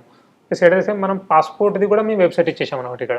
అంటే సిటిజన్కి పోలీస్తోని ఎక్కడెక్కడ వస్తుంది అవన్నీ లింక్ చేసాము. తర్వాత వాళ్ళ పోలీసు క్యారెక్టర్ వెరిఫికేషన్ అని ఉంటుంది కదా, దాన్ని కూడా ఆన్లైన్ చేసేసాం. అంటే వాళ్ళు క్లిక్ చేస్తే కన్సర్న్ వెబ్సైట్కి వెళ్ళిపోతుంది. ఓకే, అట్లా అన్ని సేవల్ని ఆన్లైన్ చేసినాయి. మేము ఆన్లైన్ చేసినాం, ఏవైతే సేవలు చేసినామో ఆన్లైన్ సేవలు, కేంద్ర సర్కారీ, మనకు రాష్ట్ర సర్కారీ ఏవైతే ఆన్లైన్ పోర్టల్స్ ఉంటాయో అవన్నీ మా వెబ్సైట్లో పెట్టాము. ఇది కాకుండా మా మ్యాప్ చూస్తే మీరు యవత్మాల్ మ్యాప్లో అన్ని మేము పోలీస్ స్టేషన్స్ని మ్యాప్ చేసాం. మ్యాప్లో అంటే నేను అన్నిటిని మార్కింగ్ చేసి పెట్టాము. You take any police station complete exactly pin point చేసి పెట్టాము. ఇక్కడ క్లిక్ చేసామంటే అక్కడ ఉన్న ఆఫీసర్ పేరేంటిది, ఆ police station directions, more information click చేస్తే తన కంప్లీట్గా నేము, తన ఫోన్ నెంబర్ కూడా వచ్చేస్తుంది. ఇట్లా కంప్లీట్గా యూజర్ ఫ్రెండ్లీ చేసేసాం. అది కాకుండా కూడా ఇట్లా సింగిల్ ప్లేస్లో కూడా పోలీస్ స్టేషన్ ఇన్ఛార్జ్లు ఎంతమంది అయితే ఉన్నారో డివిజన్ వాళ్ళ ఆఫీసర్లు వాళ్ళ ఫోన్ నెంబర్ అట్లా ట్రాన్స్ఫర్ అయితే ఇమీడియట్గా మేము అప్డేట్ చేస్తూ ఉంటాం అది కంప్లీట్గా. ఇది అది కాకుండా మళ్ళీ మన పోలీస్ పీపుల్ కూడా ఉంటారు కదా, పోలీస్ కానిస్టేబుల్స్ కానీ ఆఫీసర్స్ కానీ వాళ్ళకు కూడా వెల్ఫేర్ ఏవైతే ఉంటాయో, ఇప్పుడు మరి వెల్ఫేర్ యాక్టివిటీస్ ఏవో జరుగుతూ ఉంటాయి, వాళ్ళకి హెల్త్ బెనిఫిట్స్ ఉన్నాయి, అట్లాంటివి కూడా ఇక్కడ అన్ని పెట్టాం. వాళ్ళకి కూడా ఎంపానల్ హాస్పిటల్స్ ఉంటాయి, చాలా మందికి తెలియదు. ఇది క్లిక్ చేస్తే కంప్లీట్గా మహారాష్ట్ర మొత్తంలో ఉన్న హాస్పిటల్స్ అన్ని లిస్ట్ వస్తాయి. అంటే పోలీసు యోజన కింద ఉన్న హాస్పిటల్స్ వాళ్ళకి ఏం బెనిఫిట్స్ ఉన్నాయి, అట్లా పోలీస్కి కానీ లేదనుకుంటే సిటిజన్స్ కానీ బెనిఫిట్ అయ్యే రకంగా మేము అన్నీ చేశామన్నమాట. సార్ ఇది కేవలం యావత్మాల్ ప్రజలకైనా మహారాష్ట్ర ప్రజలు ఇది ఇప్పుడు ఈ వెబ్సైట్ ఎవరైనా వాడుకోవచ్చు. ఇది ఎందుకంటే ఈ పోర్టల్స్ ఏవైతే ఉన్నాయో ఇవన్నీ common for all over India. అన్ని పోలీస్ రిలేటెడ్ ఏవైతే ఉన్నాయో అన్నిటినీ ఇంక్లూడ్ చేసుకుంటూ ఒక వెబ్సైట్ లో పొందుపరచాలి. ఏ స్టేట్ అయినా టచ్ ఎవరైనా ఏ స్టేట్ వాళ్ళైనా ఇవి వాడుకోవచ్చు. ఒకవేళ వేరే స్టేట్ నుంచి వాళ్ళు మీ వెబ్సైట్ కి వచ్చారు అనుకుంటే ఆయనకున్న సమస్య అది ఎక్కడ తమిళనాడు లేదా ఆంధ్రప్రదేశ్ తెలంగాణ అయింది, ఇప్పుడు ఏం చేస్తారు? ఇప్పుడు మీకు ప్రాబ్లమ్ సపోజ్ మీకు సోషల్ మీడియా అబ్యూజ్ అయింది, ఇప్పుడు మీకు ఎవరో మీకు తెలియదు, అంటే మీకు ఎక్కడికి వెళ్ళాలో తెలియదు. ఇది క్లిక్ చేస్తే సెంట్రల్ గవర్నమెంట్ పోర్టల్ ఇది. మీరు క్లిక్ చేశాను అనుకో, national cyber crime reporting portal, మీరు ఇక్కడ చూస్తే I4C గవర్నమెంట్ ఆఫ్ ఇండియా, ఆ పోర్టల్కి వెళ్ళిపోయినాం. నా ఫోన్ పోయింది అనుకోండి, ఎక్కడ మీ ఫోన్ వెళ్ళింది అనుకుంటే ఇక్కడ complaint here for lost or stolen mobile అని పెట్టాం. మీరు ఎక్కడ ఉండొచ్చు, వాళ్ళలో ఎక్కడైనా ఉండొచ్చు. మా వెబ్సైట్ విజిట్ చేస్తే మీకు డీటెయిల్స్ వస్తాయి. పోలీస్ రిలేటెడ్ పోర్టల్ ఉంది. మీరు వాళ్ళలో మీరు అమెరికా నుండి కూడా క్లిక్ చేసి మేము ఇవ్వాలి పోయిందని మీరు ఇక్కడ ఇన్ఫర్మేషన్ ఇస్తే ఆటోమేటిక్గా బ్లాక్ అయిపోతుంది అది. ఓకే, అంటే మీరు డీటెయిల్స్ ఇచ్చేస్తారు ఇక్కడ. నేను అనేది మేము ఏం చేశామంటే, ఇప్పుడు గవర్నమెంట్స్ ఎన్నో పోర్టల్స్ ఎన్నో సేవలు తీసుకొస్తుంది, కానీ చాలా మందికి తెలియదు. అవన్నిటిని మా వెబ్సైట్లో ఈజీలీ యాక్సెసిబుల్ అయ్యేటట్టు పొందుపరిచాము.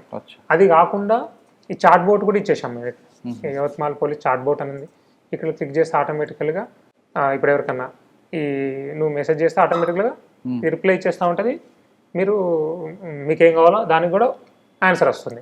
ఎక్కువగా సైబర్ క్రైమ్ జరుగుతుంది, వాళ్ళు సైబర్ క్రైమ్ రిలేటెడ్ ఇక్కడ మీ పోర్టల్ ఇచ్చాక social media abuse, financial frauds, అంటే ఎవరైతే national cyber crime reporting portal ఉంది గవర్నమెంట్ 1930 మీరు అన్నది అది 1930 ఏంది సైబర్ హెల్ప్ లైన్. ఈ వెబ్సైట్ కూడా ఉంది. వెబ్సైట్ లో కూడా వెళ్ళి మనం సైబర్ క్రైమ్ ఫైల్ కంప్లైంట్ ఇక్కడ చూడండి, learn about cyber crime file complaint. అంటే మేము ఏం చేశామంటే అన్ని మన 2 రాష్ట్రాలు అంటే మన తెలుగు మా government, state government, central government ఎన్నైతే పోర్టల్స్ తీసుకొచ్చా అవన్నీ మా వెబ్సైట్ లో పెట్టాము. ఇట్లా అంటే క్రైమ్ జరిగిన తర్వాత ఏం చేయాలని చెప్తున్నారు మీరు. కానీ ఇటువంటి క్రైమ్ జరుగుతాయని ప్రజలకు అవేర్నెస్ తీసుకురావడానికి ఏమన్నా టిప్స్ ఇచ్చారా? ఇవన్నీ చాలా సిటిజన్ సర్వీసెస్ అని ఇక్కడ ఉన్నాయి కదా, ఇక్కడ సైబర్ అవేర్నెస్ అని ఉంది. ఇట్లా మేము అన్ని చాలా వరకు ఇవన్నీ తయారు చేసి పోస్టర్స్, వీడియోస్ తయారు చేసి చేస్తూనే ఉంటాం. అది కాకుండా మేము అన్ని సోషల్ మీడియా వెబ్సైట్లు ఉన్నాయి. వాట్సాప్ ఛానల్ ఉంది, ఫేస్బుక్, ఇన్స్టాగ్రామ్. విదర్భలో మాది హైయెస్ట్ ఇన్స్టాగ్రామ్ ఫాలోవర్డ్ ఛానల్ నాది కూడా. ఇది Yavatmal police after Nagpur city. Nagpur పెద్ద సిటీ కాబట్టి ఎక్కువ. అంటే మాది వేరే వాళ్ళు ఇంత ఇన్నోవేటివ్గా చేస్తామంటే వాళ్ళు ఇది చూసి చేస్తూ ఉంటారు. అంటే అంత ప్రొఫెషనలిజం తీసుకొచ్చాం బేసికల్గా. టెక్నాలజీ బాగా వాడుతున్నారు. టెక్నాలజీ బాగా వాడుతున్నాం. Technology with little innovativeness. ఎట్లా మనం ప్రజలకి దగ్గర అవ్వాలి, ప్రజలకు ఎట్లా బెనిఫిట్ అవ్వాలి మెయిన్గా. అంటే చాలా వరకు ఇప్పుడు మీరు అన్నట్టు సైబర్ క్రైమ్స్లో ప్రాబ్లం ఏంది, ఏదైనా అయినప్పుడు ఏం చేయాలని అర్థం కాదు. ఇప్పుడు ఈ వెబ్సైట్ని మేము కంప్లీట్గా ఒక షార్ట్ వీడియో చేసి పబ్లిక్ తీసుకెళ్ళబోతున్నాం. అంటే గోల్డెన్ అవర్ ఉంటుంది కదా, ఇప్పుడు మీ సైబర్ క్రైమ్ జరిగింది, ఫైనాన్షియల్ ఫ్రాడ్. సైబర్ క్రైమ్ అంటే ఇట్ ఈస్ ఫైనాన్షియల్ ఫ్రాడ్ బేసికల్గా. మీ అకౌంట్లో డబ్బులు పోయాయి, ఆ గోల్డెన్ అవర్లో కనుక మీరు దాన్ని రిపోర్ట్ చేస్తే అది ఫ్రీజ్ అయ్యే ఛాన్స్ ఉంటుంది, ఆ అమౌంట్ బ్లాక్ అవుతుంది. అది ఇప్పుడు మేము యాక్టివ్గా పబ్లిక్లోకి తీసుకెళ్తాం. అది దానికోసమే ఇందులో పెట్టాం. ఇప్పుడు వారికి సిటిజన్కి ఏం చేయాలి, వెబ్సైట్ విజిట్ చేయి, ఏం లేదు నీకు అందులో. ఇట్స్ లైక్ కంప్లీట్లీ ఈజీగా అవైలబుల్గా ఉంది, ఫిల్ చేయడమే. ఓకే సార్, ఇంకా యవత్మాల్లో బాడీ అఫెన్సెస్ సంవత్సరంలో తీసుకుంటే 74, ఈ సంవత్సరంలో 50 వరకు ఉంటాయి. దానికి కారణం ఏంటంటే ఆ పబ్లిక్ మూడు ఎలాగుంటుంది, ఆ మూడు ఏంటంటే ఇది ఫ్యాక్షనా లేదంటే మాఫియావా లేదా చిన్న చిన్న ఇష్యూస్కే మర్డర్లు చేస్తారు? ఇక్కడ ఫ్యాక్షన్, మాఫియా అట్లాంటి పాలిటిక్స్ అట్లాంటి గుండాగిరి ఏం లేదు. ఉండేది చాలా వరకు దాన్ని ఎలిమినేషన్ చేయడం జరిగింది. అది కాకుండా మా దగ్గర చిన్నగా ఎవరన్నా ఈ జువెనైల్స్ లాగా గ్యాంగ్ లాగా ఫామ్ చేయడానికి చేస్తే మాకు వెంటనే ఇన్ఫర్మేషన్ వస్తుంది. అట్లాంటి నేను ఇప్పుడు రోజు మేము డీసీఆర్ చదివేసి నేను ఏం చేస్తా అంటే ఈ మైనర్స్ కానీ లేదంటే అండర్ 25 కానీ వాడు క్రిమినల్ అయినంటే వెంటనే నా ముందు ప్రొడ్యూస్ చేయమని చెప్తాను. అసలు వాడు ఏ కారణం వల్ల ఇందులోకి వచ్చాడు అంటే కోర్ స్టడీ చేయడం కోసం అది నేను పర్సనల్గా కేర్ తీసుకుంటా. అది కాకుండా మా దగ్గర స్ట్రిక్ట్ యాక్ట్స్ ఉన్నాయి, మీకు తెలుసు అనుకుంటా. మోకా యాక్ట్ ఉంది, ఎంపీడీఏ ఉంది. సో ఇట్లాంటి గ్యాంగ్స్ ఏమైనా ఉంటే ఖచ్చితంగా మేము ఇప్పటివరకు నేను వచ్చిన తర్వాత 3 మోకా యాక్ట్ 3 గ్యాంగ్ల మీద పెట్టాము. గ్యాంగ్ను మేము తడిపారి చేస్తూ ఉంటాము, ఇట్లా స్ట్రిక్ట్గా చేస్తాం. కానీ చాలా వరకు క్రైమ్ చూస్తే ఇప్పుడు నేను అబ్జర్వ్ చేసింది 70-80% ఇలిసిట్ రిలేషన్స్ కావచ్చు, ఫ్యామిలీ రీజన్స్ కావచ్చు, ల్యాండ్ డిస్ప్యూట్స్ కావచ్చు, అంటే they are at personal level గొడవలే మీరు చెప్పింది. చాలా వరకు ఆ గ్యాంగ్ రిలేటెడ్ అంటే చాలా తక్కువ.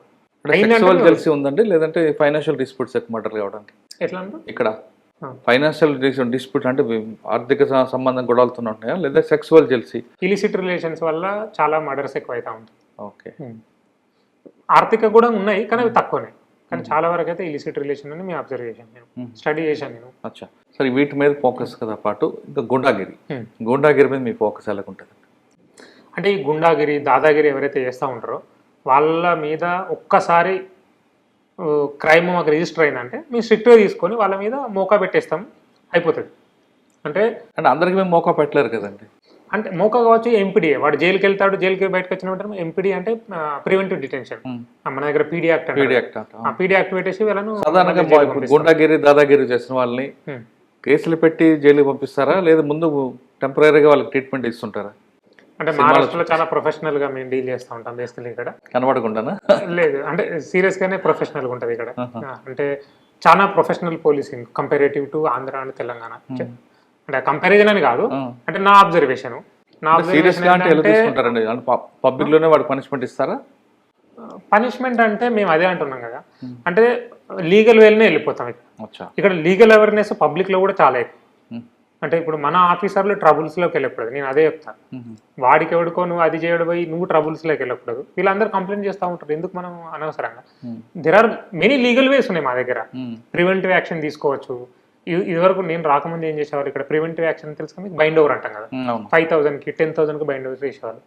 5,000 10,000కి బైండ్ ఓవర్తో వాడికి ఏం పోతుంది, ఇలానే పే చేస్తాడు వాడు. మేము బైండ్ ఓవర్ అమౌంట్స్ని, బాండ్ అమౌంట్స్ని 1,50,000 నుండి మినిమం 50,000 చేసేసాను. 50,000 నుండి 1 lakh. అంటే మనకు ఆ పించు రావాలి. అంటే నాకు నా జేబులోకి వెళ్ళి ఇప్పుడు నేను మళ్ళీ క్రైమ్ చేస్తే 1 lakh పోతుంది. 1 lakh సంపాదించాలంటే మనకి 1 year పట్టచ్చు. సో అట్లాంటివి స్ట్రిక్ట్గా విత్ ఇన్ లీగల్ గానే మాకు చాలా పవర్స్ ఉన్నాయి. ఆ పవర్స్ని వాడితే చాలు, ఏం అవసరం లేదని నేను చెప్తాను. I completely believe in it. కానీ మహారాష్ట్రలో పోలీస్ అనగానే మధ్యలో పవర్ చూపిస్తారు, మైండ్ పవర్ కదా అంటుంటారు కదా. లేదు, అట్లేం లేదు. లేదు, సినిమాల్లో వరకేనా అది? సినిమాల్లో కూడా ఏ సినిమాల్లో ఉంటుంది మీకు, బాలీవుడ్ లో చూపించేదాన్ని బీహార్ యూపీ పోలీసింగ్ చూపిస్తారు. మీరు ఎప్పుడైతే మహారాష్ట్ర పోలీసింగ్ ఏ సినిమాలో చూపిస్తారో చాలా ప్రొఫెషనల్ చూపిస్తారు. ముంబై పోలీస్, ముంబై అంటే మాఫియా అని దానికి ఎక్కువగా చూపిస్తుంటారు కదండి, ఎన్కౌంటర్ స్పెషలిస్ట్ అని, అది ఆ టైంలో ఎప్పుడైతే గ్యాంగ్ వార్స్ ఉండిన ముంబైలో, అంటే 90s లో ఎర్లీ 2000లో, ఆ టైంలో పోలీసులు ఆ రకంగా యాక్ట్ చేశారు. కానీ ఎప్పుడైతే ఆ గ్యాంగ్స్ దావుదు అవన్నీ అయిపోయిన తర్వాత మళ్ళీ completely professional, completely. That's what I'm saying. మీరు ఎంటైర్ కంట్రీలో Maharashtra policing maybe one of the professional policing లో ఫస్ట్ 1-2లో ఉంటారు, అంత ప్రొఫెషనల్. ఓకే సార్, సాధారణంగా బేసిక్ పోలింగ్ ప్రాక్టీస్ ఇస్తారా మీరు, లేదా టెక్నాలజీ పోలీసింగ్ ప్రాక్టీస్ ఇస్తారా? అంటే ఇవన్నీ 2 కళ్ళ లాంటివి. ఆబ్వియస్లీ బేసిక్ పోలీసింగ్ అంటే ఏంటంటే మీకు, మాకు పోలీస్ అనేవాడు ఫుట్ పెట్రోలింగ్ చేస్తుండాలి, బైక్ పెట్రోలింగ్ చేస్తుండాలి, ప్రజలకు అందుబాటులో ఉండాలి, ఏదైనా క్రైమ్ అయిన వెంటనే రిజిస్ట్రేషన్ చేయాలి, ఇమీడియట్గా అటెండ్ అవ్వాలి. అంటే ఆ చిన్న ఇష్యూని పెద్ద కాకుండా చూసుకోవాలంటే నువ్వేంది, చిన్న గొడవ అయినప్పుడే మనం అటెండ్ చేసి వాళ్ళిద్దరిని తీసుకొచ్చి కూర్చునేబెట్టి వాళ్ళ మీద రిజిస్ట్రేషన్ చేసి కేసు ఎన్సీ మ్యాటర్ కావచ్చు, ఎఫ్ఐఆర్ కావచ్చు చేసి వాళ్ళని ప్రివెంటివ్ చేసామనుకో అక్కడే అయిపోతుంది. దాన్ని మనం నెగ్లిజెంట్ చేసామనుకో అది పెద్ద క్రైమ్ అయ్యే ఛాన్స్ ఉంటుంది, మళ్ళీ stabbing, injury, murder, attempt murder. So అది అంత దూరం తీసుకెళ్లకుండా మనం చిన్నగా ఉన్నప్పుడే మేము స్ట్రిక్ట్గా చేసేస్తాం. అది బేసిక్ పోలీసింగ్. మీరు టెక్నాలజీ ఓరియంటెడ్ పోలీసింగ్ అనేది ఏంటి అంటే ఒక బర్డ్స్ ఐ వ్యూ. ఇప్పుడు మేము ఇక్కడ నేను ఒక 8 townsలో కంప్లీట్లీ సీసీటీవీ, సిటీస్ మొత్తం సీసీటీవీ పెట్టేసి దాని కంట్రోల్ రూమ్ పోలీస్ స్టేషన్లో పెట్టించేసాము. సో ఇప్పుడు గణపతి టైంలో ఏం చేసామంటే ఆ రూట్, గణపతి రూట్ ఏదైతే ఉంటుందో అందులో సాఫ్ట్వేర్ ఉంది. ఈ రూట్ స్టార్టింగ్ పాయింట్ నుండి ఎండింగ్ పాయింట్, విసర్జన రూటు, నిమజ్జనం రూట్ పెట్టేశామనుకో కంప్లీట్గా నాకు తెలిసిపోతుంది. అంటే ఎక్కడ మనకేం ప్రాబ్లం వస్తుంది, ఏ చౌకీలో క్రౌడ్ ఎంత ఉంది, ఏ కౌటీలో క్రౌడ్ తక్కువ ఉంది, ఎక్కడ ఏమైనా క్రియేట్ చేస్తున్నారా, కంప్లీట్ కంట్రోల్ రూమ్లో 2 కానిస్టేబుల్ కూర్చుని పెట్టాను. అట్లా టెక్నాలజీ యూజ్ చేసుకొని మేము ఎఫెక్టివ్గా బేసిక్ పోలీసింగ్ అంటే ఇందులో డ్రోన్ కూడా వాడుతున్నారా మీరు? 100%. మేము అన్ని బందోబస్తులో డ్రోన్స్ వాడతాము, ఓ, అన్నిట్లలో డ్రోన్స్ వాడతాము, సీసీటీవీ కెమెరాస్ వాడతాము. తర్వాత ఇంకా ఏమంటారు వీటిని, ఇప్పుడు మామూలుగా అంటే పేపర్ వర్క్లో మేము ఈవెన్ ఆర్టిఫిషియల్ ఇంటెలిజెన్స్ వాడుతూ ఉంటాము, చాట్ జీపీటీ ఇవన్నీ. అచ్చా. Completely technology. సార్ ఇంకా ఫేస్ ఆఫ్ పోలీసింగ్ ట్రాఫిక్, యావత్మాల్లో ట్రాఫిక్ మీద మీద అవగాహన ఏంటి? ప్రజలకి ట్రాఫిక్ అవగాహన కల్పిస్తారా? అంటే ఇక్కడ 3 Eలు కనిపిస్తుంటాయి: ఎన్ఫోర్స్మెంట్, ఎడ్యుకేషన్, ఇంజనీరింగ్. ఇంజనీరింగ్ మీది కాదు కాబట్టి ఎన్ఫోర్స్మెంట్లో ఎక్కువ ప్రయారిటీ ఇస్తారా, ఎడ్యుకేషన్కి ఎక్కువ ప్రయారిటీ ఇస్తారా? అంటే బేసికల్గా చెప్పాలంటే ట్రాఫిక్ అనేది ఒకటి నేను ఇప్పుడు అనుకుంటున్నా. దాని మీద ట్రాఫిక్ ఇప్పటి వరకు ట్రాఫిక్ మీద 2 రకాలు మళ్ళీ మీరు అన్నట్టు. ఒకటి డిసిప్లిన్, రెండోది మేనేజ్మెంట్. ట్రాఫిక్ డిసిప్లిన్ అంటే ఏంది, ట్రాఫిక్ మేనేజ్మెంట్ అంటే ఏంటంటే పీపుల్ ట్రాఫిక్ అనేది ఎక్కడ ఆగకూడదు, వాళ్ళు స్మూత్ ఫ్లో ఆఫ్ మూమెంట్ ఉండాలి. నేను అంటే చాలా వరకు నేను ఏమంటానంటే పబ్లిక్కి ఇన్కన్వీనియన్స్ కాకూడదు, వాడు ఎక్కువసేపు సిగ్నల్ దగ్గర కానీ లేకపోతే ట్రాఫిక్ జామ్ అయింది అన్న ఒక ఒపీనియన్ రాకూడదు, స్మూత్ ఫ్లో ఉండాలి. ఇంకోటి మీరు అనేది enforcement, traffic enforcement for seat belt పెట్టుకోకపోవడం కానీ, లేదంటే హెల్మెట్ పెట్టుకోలేదని, డ్రంక్ అండ్ డ్రైవ్ ఇవన్నీ మేము ఎక్కువ చేస్తూ ఉంటాము. హెల్మెట్ అండ్ సీట్ బెల్ట్ ఇంతవరకు మేము తక్కువనే చేసాము. అంటే అది మేము నెక్స్ట్ టార్గెట్లో పెట్టుకుంటున్నాం. ఇప్పుడు మేబీ అది మేము స్ట్రిక్ట్గా చేసేస్తాం. కానీ పబ్లిక్ ట్రాఫిక్ సెన్స్ రావాలి కదండి. ట్రాఫిక్ సెన్స్ కోసము ట్రాఫిక్ అవేర్నెస్ మేము చాలా ప్రోగ్రామ్స్ తీసుకున్నాం. కానీ ప్రాబ్లం ఏంటంటే అదే పబ్లిక్ నుంచి వెళ్ళి ఒక రకమైన సపోర్ట్ అది రావాలి. అది మీరు ఆపరేషన్ అది కూడా యాడ్ చేయొచ్చు కదా. అందులో మేము ఆల్రెడీ ఓరియంటేషన్లో పెట్టేశాం ఇది. కాకపోతే ఇప్పుడు నేనేమంటాను అంటే ఎట్లాంటి స్టేజ్కి వెళ్ళాలి, పబ్లిక్ అనే వాళ్ళు పోలీస్ ఉన్నాడని నువ్వు హెల్మెట్ పెట్టుకోకూడదు, పోలీస్ ఉన్నాడని సీట్ బెల్ట్ పెట్టుకోకూడదు. నేను కార్లో ఎక్కానంటే వితౌట్ సీట్ బెల్ట్ నేను అసలు కార్లో నుంచి ఎక్కడికి వెళ్ళాను. సింపుల్ రీజన్, నాకేదో పోలీస్ పట్టుకుంటాడో కాదు, మన సేఫ్టీ కోసం. పబ్లిక్ ఇదే ఆలోచించాలి. ఇప్పుడు నువ్వు సీట్ బెల్ట్ పెట్టుకోకపోతే కానీ, నువ్వు హెల్మెట్ పెట్టుకోకపోతే కానీ, ఆ డ్రంక్ అండ్ డ్రైవ్ చేస్తే కానీ ప్రాబ్లం ఏంటిది, నీకు నష్టమే, నీ వల్ల ఎదుటోనికి కూడా నష్టం కావచ్చు. సో ఆ ప్రాబ్లం అని ఎప్పుడైతే వాళ్ళ యువర్ లైఫ్ యువర్ రెస్పాన్సిబిలిటీ ఎప్పుడైతే అది రికగ్నైజ్ చేస్తారో పబ్లిక్లో, అంటే నీ లైఫ్కి నీకే కేర్ లేదు. ఇప్పుడు అట్లా అయిపోయింది. అంటే మేము చెప్తున్నాము హెల్మెట్ పెట్టుకోకపోతే నీకు యాక్సిడెంట్ అయితే, ఒకవేళ ఏదైనా పడిపోతే దెబ్బలు లాగే ఛాన్స్ ఉంది, చనిపోయే ఛాన్స్ ఉందని మేము చెప్పడం ఏంది, మీరు తీసుకోవాలి కదా. అది ఇంపార్టెంట్. అది అవేర్నెస్ తీసుకొస్తాం ఇప్పుడు. అంటే మేము ఇప్పుడు స్కూల్స్లో అన్నిట్లలో చేస్తున్నాము. ఓకే, అది పబ్లిక్లో రావాలి. ఓకే, ఇప్పుడు మా జిల్లాలో డైలీ కనీసం ఒక యాక్సిడెంట్, 2 యాక్సిడెంట్ మినిమం అవుతుంది. అందులో ఫ్యాటల్ యాక్సిడెంట్ కనీసం ఒకటనే అవుతుంది. అంటే ఇప్పుడు మీరు మర్డర్లు అన్నారు చూడండి, మా దగ్గర మర్డర్లు ఇంతవరకు 57 అయ్యాయండి. కానీ లాస్ట్ ఇయర్ డేటా చెప్తున్నా మీకు, లాస్ట్ ఇయర్ మర్డర్లు అరౌండ్ 65 ఉంటే యాక్సిడెంట్లో చనిపోయిన వాళ్ళ సంఖ్య 430. 67 మంది మర్డర్లో చనిపోతే 430 మంది యాక్సిడెంట్లో చనిపోయారు. సో నేనేం చెప్పానంటే మా వాళ్ళకు, మా అందరు ఇన్ఛార్జీలకు నేను ఇదే చెప్పాను, మనం మర్డర్ని చాలా సీరియస్గా తీసుకుంటాం. మర్డర్ అయింది అదని, అంటే it is also death, any death. ఇది ఒక ఫ్యామిలీలో ఒక మనిషి కోల్పోయారు కదా వాళ్ళు, దాన్ని కూడా మనం సీరియస్ తీసుకోవాలని. చనిపోవడం కన్నా రోడ్ చనిపోవడం చాలా సీరియస్, చాలా డేంజర్ కదా, చాలా కక్ష ఉంటుంది కానీ అందులో ఉండదు కదా, ఏం లేదు, బాధాకరం ఇది. సింపుల్. నేను ఇప్పుడు చాలా వరకు మీరు కూడా అబ్జర్వ్ చేసి ఉంటారు, నేను కూడా అబ్జర్వ్ చేసి ఉంటాను. కార్లో 4 కూర్చున్నారు, సీట్ బెల్ట్ పెట్టుకున్నవాడు బతుకుతాడు, పెద్ద యాక్సిడెంట్ అయితే మిగిలిన 3 చనిపోతారు. ఎవడైతే సీట్ బెల్ట్ ఎంతమంది పెట్టుకున్నా అంతమంది బతుకుతారు. చాలా పెద్ద యాక్సిడెంట్ అయ్యి కూడా సీట్ బెల్ట్ పెట్టుకున్న వాళ్ళు సేఫ్గా బయటకు వచ్చిన వాళ్ళు ఉన్నారు, చిన్న మరక కూడా పడకుండా. సేమ్ చాలా వరకు బైక్ యాక్సిడెంట్, హెడ్ ఇంజురీ, హెడ్కి పెట్టుకుంటే అయిపోతుంది కదా, మిగిలిన చెయ్యి ఇరుగుతుంది, కాలు ఇరుగుతుంది, వాటన్నిటికీ ట్రీట్మెంట్ ఉంది. హెడ్ ఇంజురీ అయితే ఇమీడియట్ డెత్. కానీ హెల్మెట్ పెట్టుకుంటే క్రాప్ అవుతుంది అని కొంతమంది అంటారు, ఇక్కడే కదా వచ్చామని కొంతమంది అంటారు, నీ చిన్నప్పటి నుంచి వాడుతున్నాడు బండి, నాకు హెల్మెట్ అవసరం లేదంటారు. అదే ఒక టైం వస్తుంది. ఇప్పుడు రోడ్డు మీద నా అబ్జర్వేషన్ నేనేం చెప్తాను అంటే, మా ఫ్యామిలీకి చెప్తాను నేను, సమాజానికి కూడా పక్క పెట్టండి, నేను నా వైఫ్ కానీ నా పిల్లలు కానీ, నేను రోడ్డు మీద వీఆర్ ఆల్ డిసిప్లిన్. మనం కార్లో వెళ్తున్నాం, వెనకాల ట్రక్కోడు తాగి ఉన్నాడేమో, వాడు నిద్రలో ఉన్నాడేమో, వాడు ఎందుకు మన ఎదురుగా వచ్చేవాడు తాగి ఉన్నాడేమో. అంటే మనం ప్రాపర్గా వెళ్తున్నాం, మనం 18లో వెళ్తున్నాం కదా. అంటే మా వైఫ్ అంటారు కదా మన వాళ్ళు, మనం స్పీడ్గా వెళ్ళట్లేదు అంటే యువర్ నాట్ ఓవర్ స్పీడింగ్. నేను ముందు వాడు వెనకవాడు ఓవర్ స్పీడింగ్ చేసినా కూడా మనం డేంజర్లో ఉన్నాం. అందుకోసమైనా నేను అదే అంటే ప్రజలకు చెప్పేది అంటే, మన సేఫ్టీ మన responsibility, your safety your responsibility. ఆ సింపుల్ ప్రిన్సిపల్ ఫాలో అయితే యాక్చువల్గా చాలా ప్రాబ్లం. సిగ్నల్ నేనంటే బాబు నువ్వు లైఫ్కు సిగ్నల్ ఏంది, మహా అయితే సిగ్నల్ మ్యాక్సిమం ఎంత టైం పడుతుంది, 1 minute 2 minutes అంతే. 2 minutes నీకు లైఫ్లో అంత ఎమర్జెన్సీ ఏముంది, ఎవరికి లేదు ఎమర్జెన్సీ. నువ్వు సిగ్నల్ క్రాస్ చేస్తున్నావు, ఆపోజిట్లో ఏమైనా బండి వచ్చింది తగిలితే ఏం చేస్తాం? అంటే ఇట్లాంటివి జరిగేటండి. యాక్సిడెంట్ మనం అబ్జర్వ్ చేస్తే rash driving, without helmet, without seat belt వల్లనే ప్రాణాలు కోల్పోయిన వాళ్ళు ఎక్కువ ఉన్నారు. అది యాక్చువల్లీ చాలా ఒక దుర్దయ యాక్చువల్లీ, మనం ఏమంటారంటే దురదృష్టం అది. అంటే తెలుసు ఇది పెట్టుకుంటే నేను బ్రతికే ఛాన్స్ ఉంది ఏమైనా అయినా కూడా తెలిసి కూడా పెట్టుకోవట్లేదు. సో ఇప్పుడు ప్రజలకు వాడి లైఫ్ మీద వాడికి రెస్పాన్సిబిలిటీ ఉండాలి కదా. Next cyber crime. ఇక్కడ మీకు యావత్మాల్లో కానీ మహారాష్ట్రలో కానీ ట్రెండింగ్ క్రైమ్ ఏముందండి? అంటే డిజిటల్ అరెస్ట్ లేదంటే ఇన్వెస్ట్మెంట్ ఫ్రాడ్ ఇటువంటివి ఉన్నాయి, ఇంకా వేరే రకాలు ఏమైనా కనిపిస్తుంటాయి? ఇన్వెస్ట్మెంట్ ఫ్రాడ్స్ అయితే ఇక్కడ చాలా ఎక్కువ ఉన్నాయి మా దగ్గర. యవత్మాల్ డిస్ట్రిక్ట్లో ఏంటంటే ఈ మైక్రో ఫైనాన్స్ ఇన్స్టిట్యూషన్స్ ఉన్నాయి కదా, ఫైనాన్షియల్ ఇంక్లూజన్ ఎక్కువ, ఎన్బిఎఫ్సిసి ఇవన్నీ. దానివల్ల వీళ్ళు ఏంది చాలా లోకల్ లెవెల్ ఫైనాన్షియల్ ఇన్స్టిట్యూషన్స్ పెట్టడము, ఒక 4-5 years నడిపేయడము, ఒక 2-3 years పబ్లిక్లో ట్రస్ట్ తీసుకురావడం. వాడేమంటాడు, ఇప్పుడు మేము ఫర్ ఎగ్జాంపుల్ చెప్తున్నాం, మొన్న ఒక కేసు పెట్టాము, 4% ఇంట్రెస్ట్ పర్ మంత్ ఇస్తాను. ఎక్కడి నుంచి వస్తాడండి? అంటే ఇయర్లీ 48%. అంటే ఎక్కడి నుంచి వస్తుంది వాడికి? ఇంపాసిబుల్. అదే చెప్తాను కదా, 1 lakh పెడితే by the end of the year వాడు 1.5 lakh ఇవ్వాలి. 48 అంటే 50% ఆల్మోస్ట్. అది ఇంపాసిబుల్, కానీ పబ్లిక్ నమ్ముతున్నారు. అది మాకు ఒక చాలా బాధేస్తుంది. అట్లా వాడు ఏం చేశాడు, 3 years నడిపించి ఫస్ట్ 1-2 years ఇచ్చేశాడు ఇంట్రెస్ట్. తర్వాత ఆ డిపాజిట్స్ అన్నిటిని చేసుకొని ఇప్పుడు జంప్ అయిపోయారు. వీళ్ళు ప్రజలు కొంతమంది అడిగారంట స్టార్టింగ్లో, మీరు ఇవ్వలేరు కదా అంటే, వాడేం చెప్తున్నాడు, మాకు వేరే చాలా ఉన్నాయి ఇంకా, అంటే ఈవెంట్ మేనేజ్మెంట్ ఉంది, రియల్ ఎస్టేట్ ఉంది, ఈ డబ్బులను మేము అక్కడ ఇన్వెస్ట్ చేస్తాం, అక్కడి నుంచి వచ్చే రిటర్న్స్ మీకు ఇస్తాం. అట్లా ప్రజల్ని నమ్మించి మోసం చేస్తున్నారు. ఈ ప్రజలు కూడా నమ్మిపోయి మోసపోతున్నారు. సో అది మేము ఇప్పుడు చాలా ఒక పెద్ద ఎత్తున అవేర్నెస్ డ్రైవ్ తీసుకెళ్తున్నాము. అంటే నేషనలైజ్డ్ బ్యాంక్స్ని నమ్ముకోవాలి. మీరు అంటే ఏంది, చిన్నగా వాడేదో లాభం ఎక్కువ డబ్బులు ఇంట్రెస్ట్ ఇస్తానని చెప్పేసి నమ్మి పెట్టి మోసపోతే మొత్తం ఇంట్రెస్ట్ పోతుంది, ఒరిజినల్ అసలు పోతుంది. అట్లా ఉద్దేశంగా మేము అవేర్నెస్ తీసుకెళ్తున్నాం. ఓకే, మీ సీట్ చూస్తుంటే హాట్ సీటు.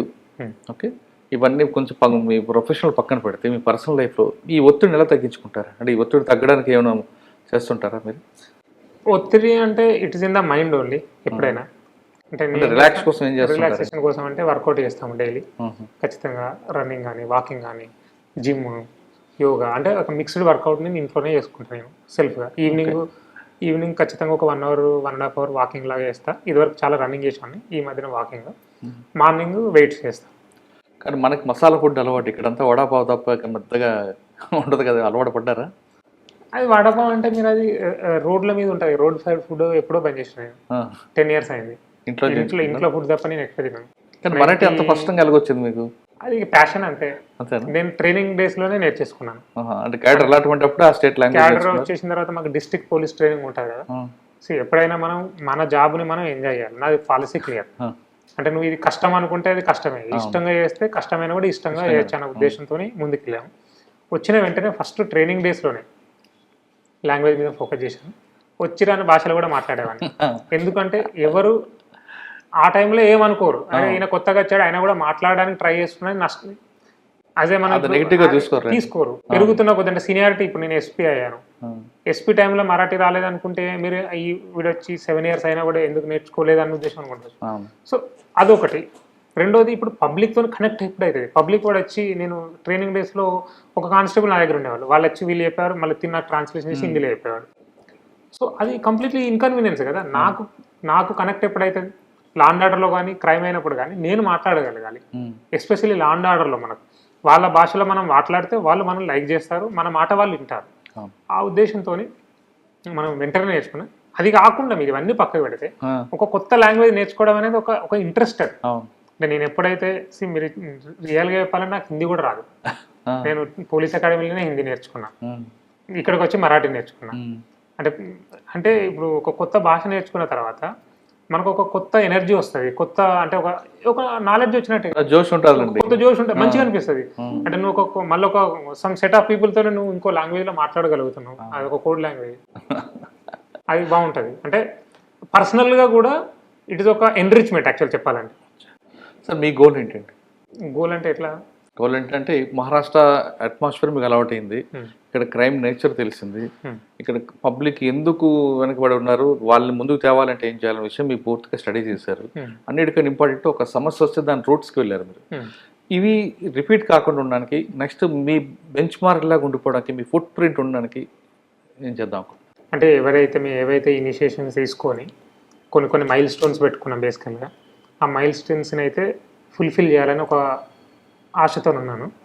తర్వాత అంటే ప్రజలకు అంటే ఇప్పుడు పోలీస్ అంటే భయం కాదు, లా అంటే భయపడాలి ఫస్ట్ ప్రజలు.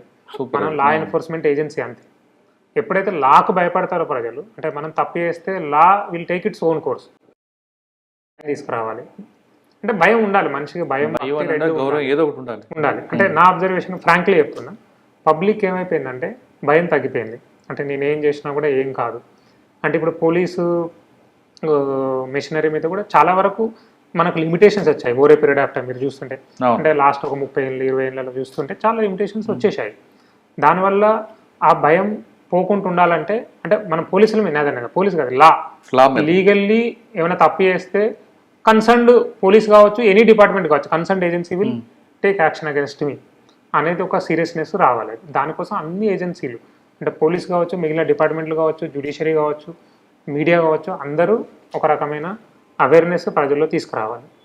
ఉండదు మీకు గోల్ అది అంటే ప్రజల్లో ఎప్పుడైతే డిసిప్లిన్ అప్పుడే వస్తుంది కదా, ప్రజల్లో డిసిప్లిన్ రావాలని నా గోల్. ఓకే సార్, ఫైనల్గా చెప్పండి, ఈ డిపార్ట్మెంట్లోకి వచ్చే వాళ్ళకి మీరు ఇచ్చే మెసేజ్?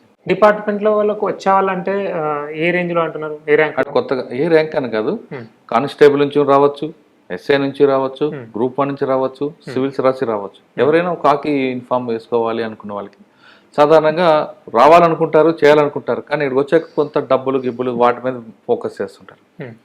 అటువంటి వాళ్ళు డబ్బులు సంపాదించాలా అనుకున్న వాళ్ళకి ఈ డిపార్ట్మెంట్ బెస్ట్ అంటారా, లేదు పబ్లిక్ సర్వీస్ చేయాలనుకున్న ఈ డిపార్ట్మెంట్ బెస్ట్ అంటారా? ఫస్ట్ డిపార్ట్మెంట్ అనేది మూవీస్ నుండి ఇన్స్పైర్ అయ్యి ఎవరైనా వచ్చారనుకో వాళ్ళు చాలా డిసప్పాయింట్ అయ్యారు. మూవీస్ వేరు, రియాలిటీ వేరు. రియాలిటీ ఏంటంటే పోలీస్ అనేవాడు మార్నింగ్ టు ఈవినింగ్ మనం ఒక పనిలో ప్రెజర్లో ఉంటాము. నువ్వు మంచి పని చేసినా చెడ్డ పని అయినా ఏది జరిగినా, అంటే నీకు తెలియకుండా చెడు జరిగినా మనం చేస్తూ మంచి చేద్దాం అనుకుని కూడా చెడు జరగచ్చు అప్పుడప్పుడు. అయినా కూడా మనం we have to face the consequences. మంచి జరిగినా కూడా మనం మంచి పని చేసినా కూడా 100 మంది బెస్ట్ అంటే ఒక 10 మంది నెగిటివ్ అనే వాళ్ళు కూడా ఉంటారు. అంటే పోలీస్ డిపార్ట్మెంట్ అనేది లైమ్ లైట్లో ఉంటుంది ప్రజలకు. ఇప్పుడు గవర్నమెంట్ ఫేస్ పోలీస్, అర్థమైంది మీకు? మిగిలిన వాళ్ళు కనబడరు. యూనిఫామ్ వేసుకున్నా కదా, నేను రోడ్డు మీద నిల్చుంటే నేను కనబడదు. సో గవర్నమెంట్ యొక్క ఫేస్ ఎవరంటే పోలీస్. సో పోలీస్ డిపార్ట్మెంట్లో అంటే ఫస్ట్ డిసిప్లిన్ ఇంపార్టెంట్.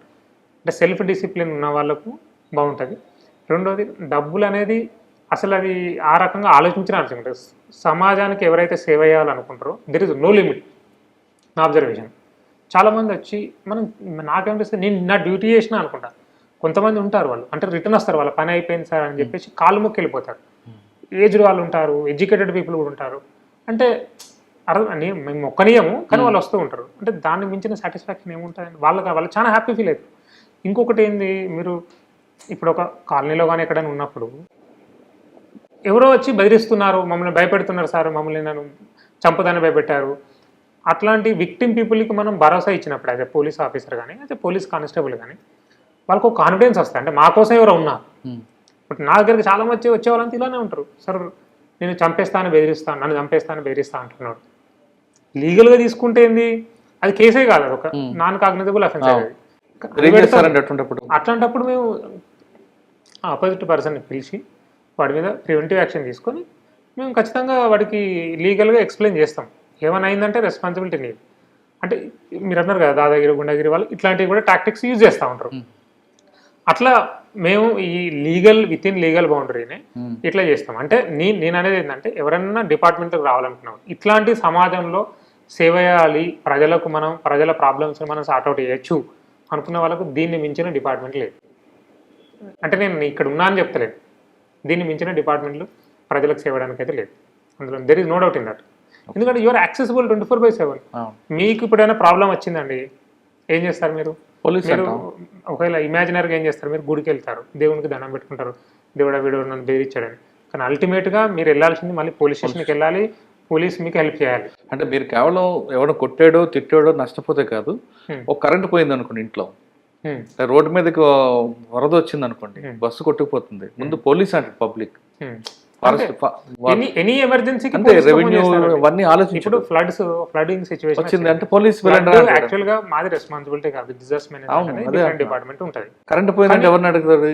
పౌరులు అడగడు కానీ పోలీసు ఫోన్ చేయను అంటారు. చేయాలి అంటే అంత నమ్మకం ఉంది, అంత నమ్మకం ఉంది ప్రజల్లో. 99% ఆఫ్ పీపుల్ కి అంటే పోలీస్ కు ఫోన్ చేస్తే ఏదో ఒక హెల్ప్ అవుతుంది, హెల్ప్ కాకపోయినా నమ్మకం, కాన్ఫిడెన్స్, ఆ భయం పోతుంది, ఒక కాన్ఫిడెన్స్ వస్తుంది. మీకు పోలీసు చెప్పామనగానే సగం టెన్షన్ పోతుంది, సగం టెన్షన్ చూస్తారులే అనుకుంటారు, చూసుకుంటారు, కాన్ఫిడెన్స్ వస్తుంది. అలాంటి అంత నమ్మకం ఉంది. సో అంటే ఎవరికైతే సమాజానికి సేవ చేయాలనుకున్న వాళ్ళు, నేను చూసాను కొంతమంది మా ఆఫీసర్లు కానీ కానిస్టేబుల్ కానీ ఎక్సలెంట్ పని చేస్తారు. అట్లాంటి వాళ్ళని పిలిపించి నేను వెంటనే వాళ్ళకు రివార్డ్స్ ఇవ్వడం కానీ, ఒక ఎగ్జాంపుల్ చేస్తాను. మేము ఒక 4-5 months బ్యాక్ ఒక డకాయిట్ అయింది మా దగ్గర, ఒక టౌన్లో, ఇక్కడ డే టైంలో అయింది. అరౌండ్ 1 o'clock ఒక స్కార్పియో వెహికల్లో ఒక 8-9 people వచ్చారు.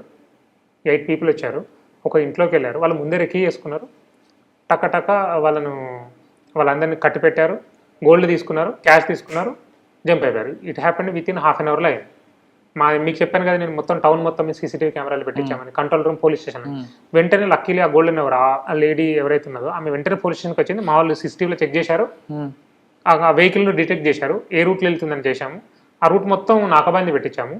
విత్-in వాళ్ళు 120 స్పీడ్లో వెళ్తుండే, అయినా కూడా మేము ట్రేస్ చేసి మళ్ళీ ముందు నాకబందులు పెట్టి వాళ్ళని పట్టుకున్నాం. అది అంటే మీరు నమ్మరు, అది సినీ స్టైల్లో జరిగింది. అది 100% పీపుల్ని పట్టుకున్నాము. 8 peopleని పట్టుకున్నాం. అక్కడ లోకల్ పీపుల్ కూడా మాకు ఎంత హెల్ప్ చేశారంటే, అంటే వాళ్ళందరూ వెహికల్ వదిలిపెట్టి ఎప్పుడైతే మేము నాకబంది పెట్టినాక టక్కున దిగి అడవిల టైప్ పారిపోతుంటే కూడా అక్కడ లోకల్ పీపుల్ హెల్ప్ తీసుకొని వాళ్ళని పట్టుకొని వచ్చేసాం. ఎవరండి వాళ్ళు? ఏ గ్యాంగ్? వాళ్ళు నాందేడ్ నుంచి వచ్చారు, పక్క డిస్ట్రిక్ట్ మాది. ఆ గ్యాంగ్ అక్కడ ఒక గ్యాంగ్ వచ్చి చేశారు. సో అంటే ఇట్లా ఆ టైంలో నేను ఏం చేశాను, అక్కడున్న పబ్లిక్ ఎవరైతే మాకు హెల్ప్ చేశారో వాళ్ళని, మా ఆఫీసర్లు ఎవరైతే, వాడు అంటే టక్కున ఫస్ట్ కెమెరాలో చూసి ఐడెంటిఫై చేశాడు వాడు.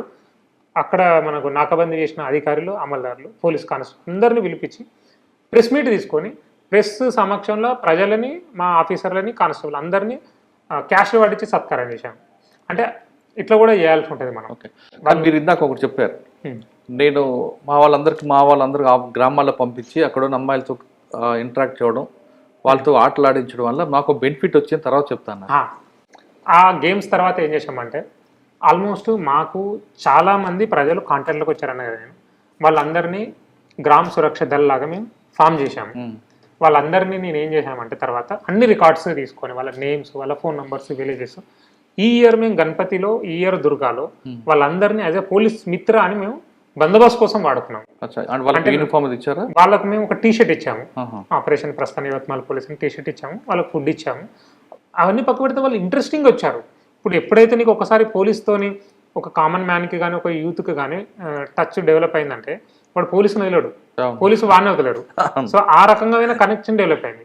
సో నేను ఒకటే మెసేజ్ ఇచ్చాను, అందరూ మన ఆపరేషన్ మన పోలీస్ మిత్రాలు వీళ్ళందరూ ఇచ్చారంటే మినిమం ఒక 1200 మంది మాకు ఒక అడిషనల్ అసెట్ కదా. నాకు మేము ఉన్న 3000, నాకు ఒక 1200 మంది ఎక్స్ట్రా దొరికారు. అందరూ మాకు ఎక్సలెంట్ గా పనిచేశారు. సంవత్సరం పెరుగుతుంటది కూడా, ఆ సంవత్సరం పెరుగుతూనే ఉంటుంది.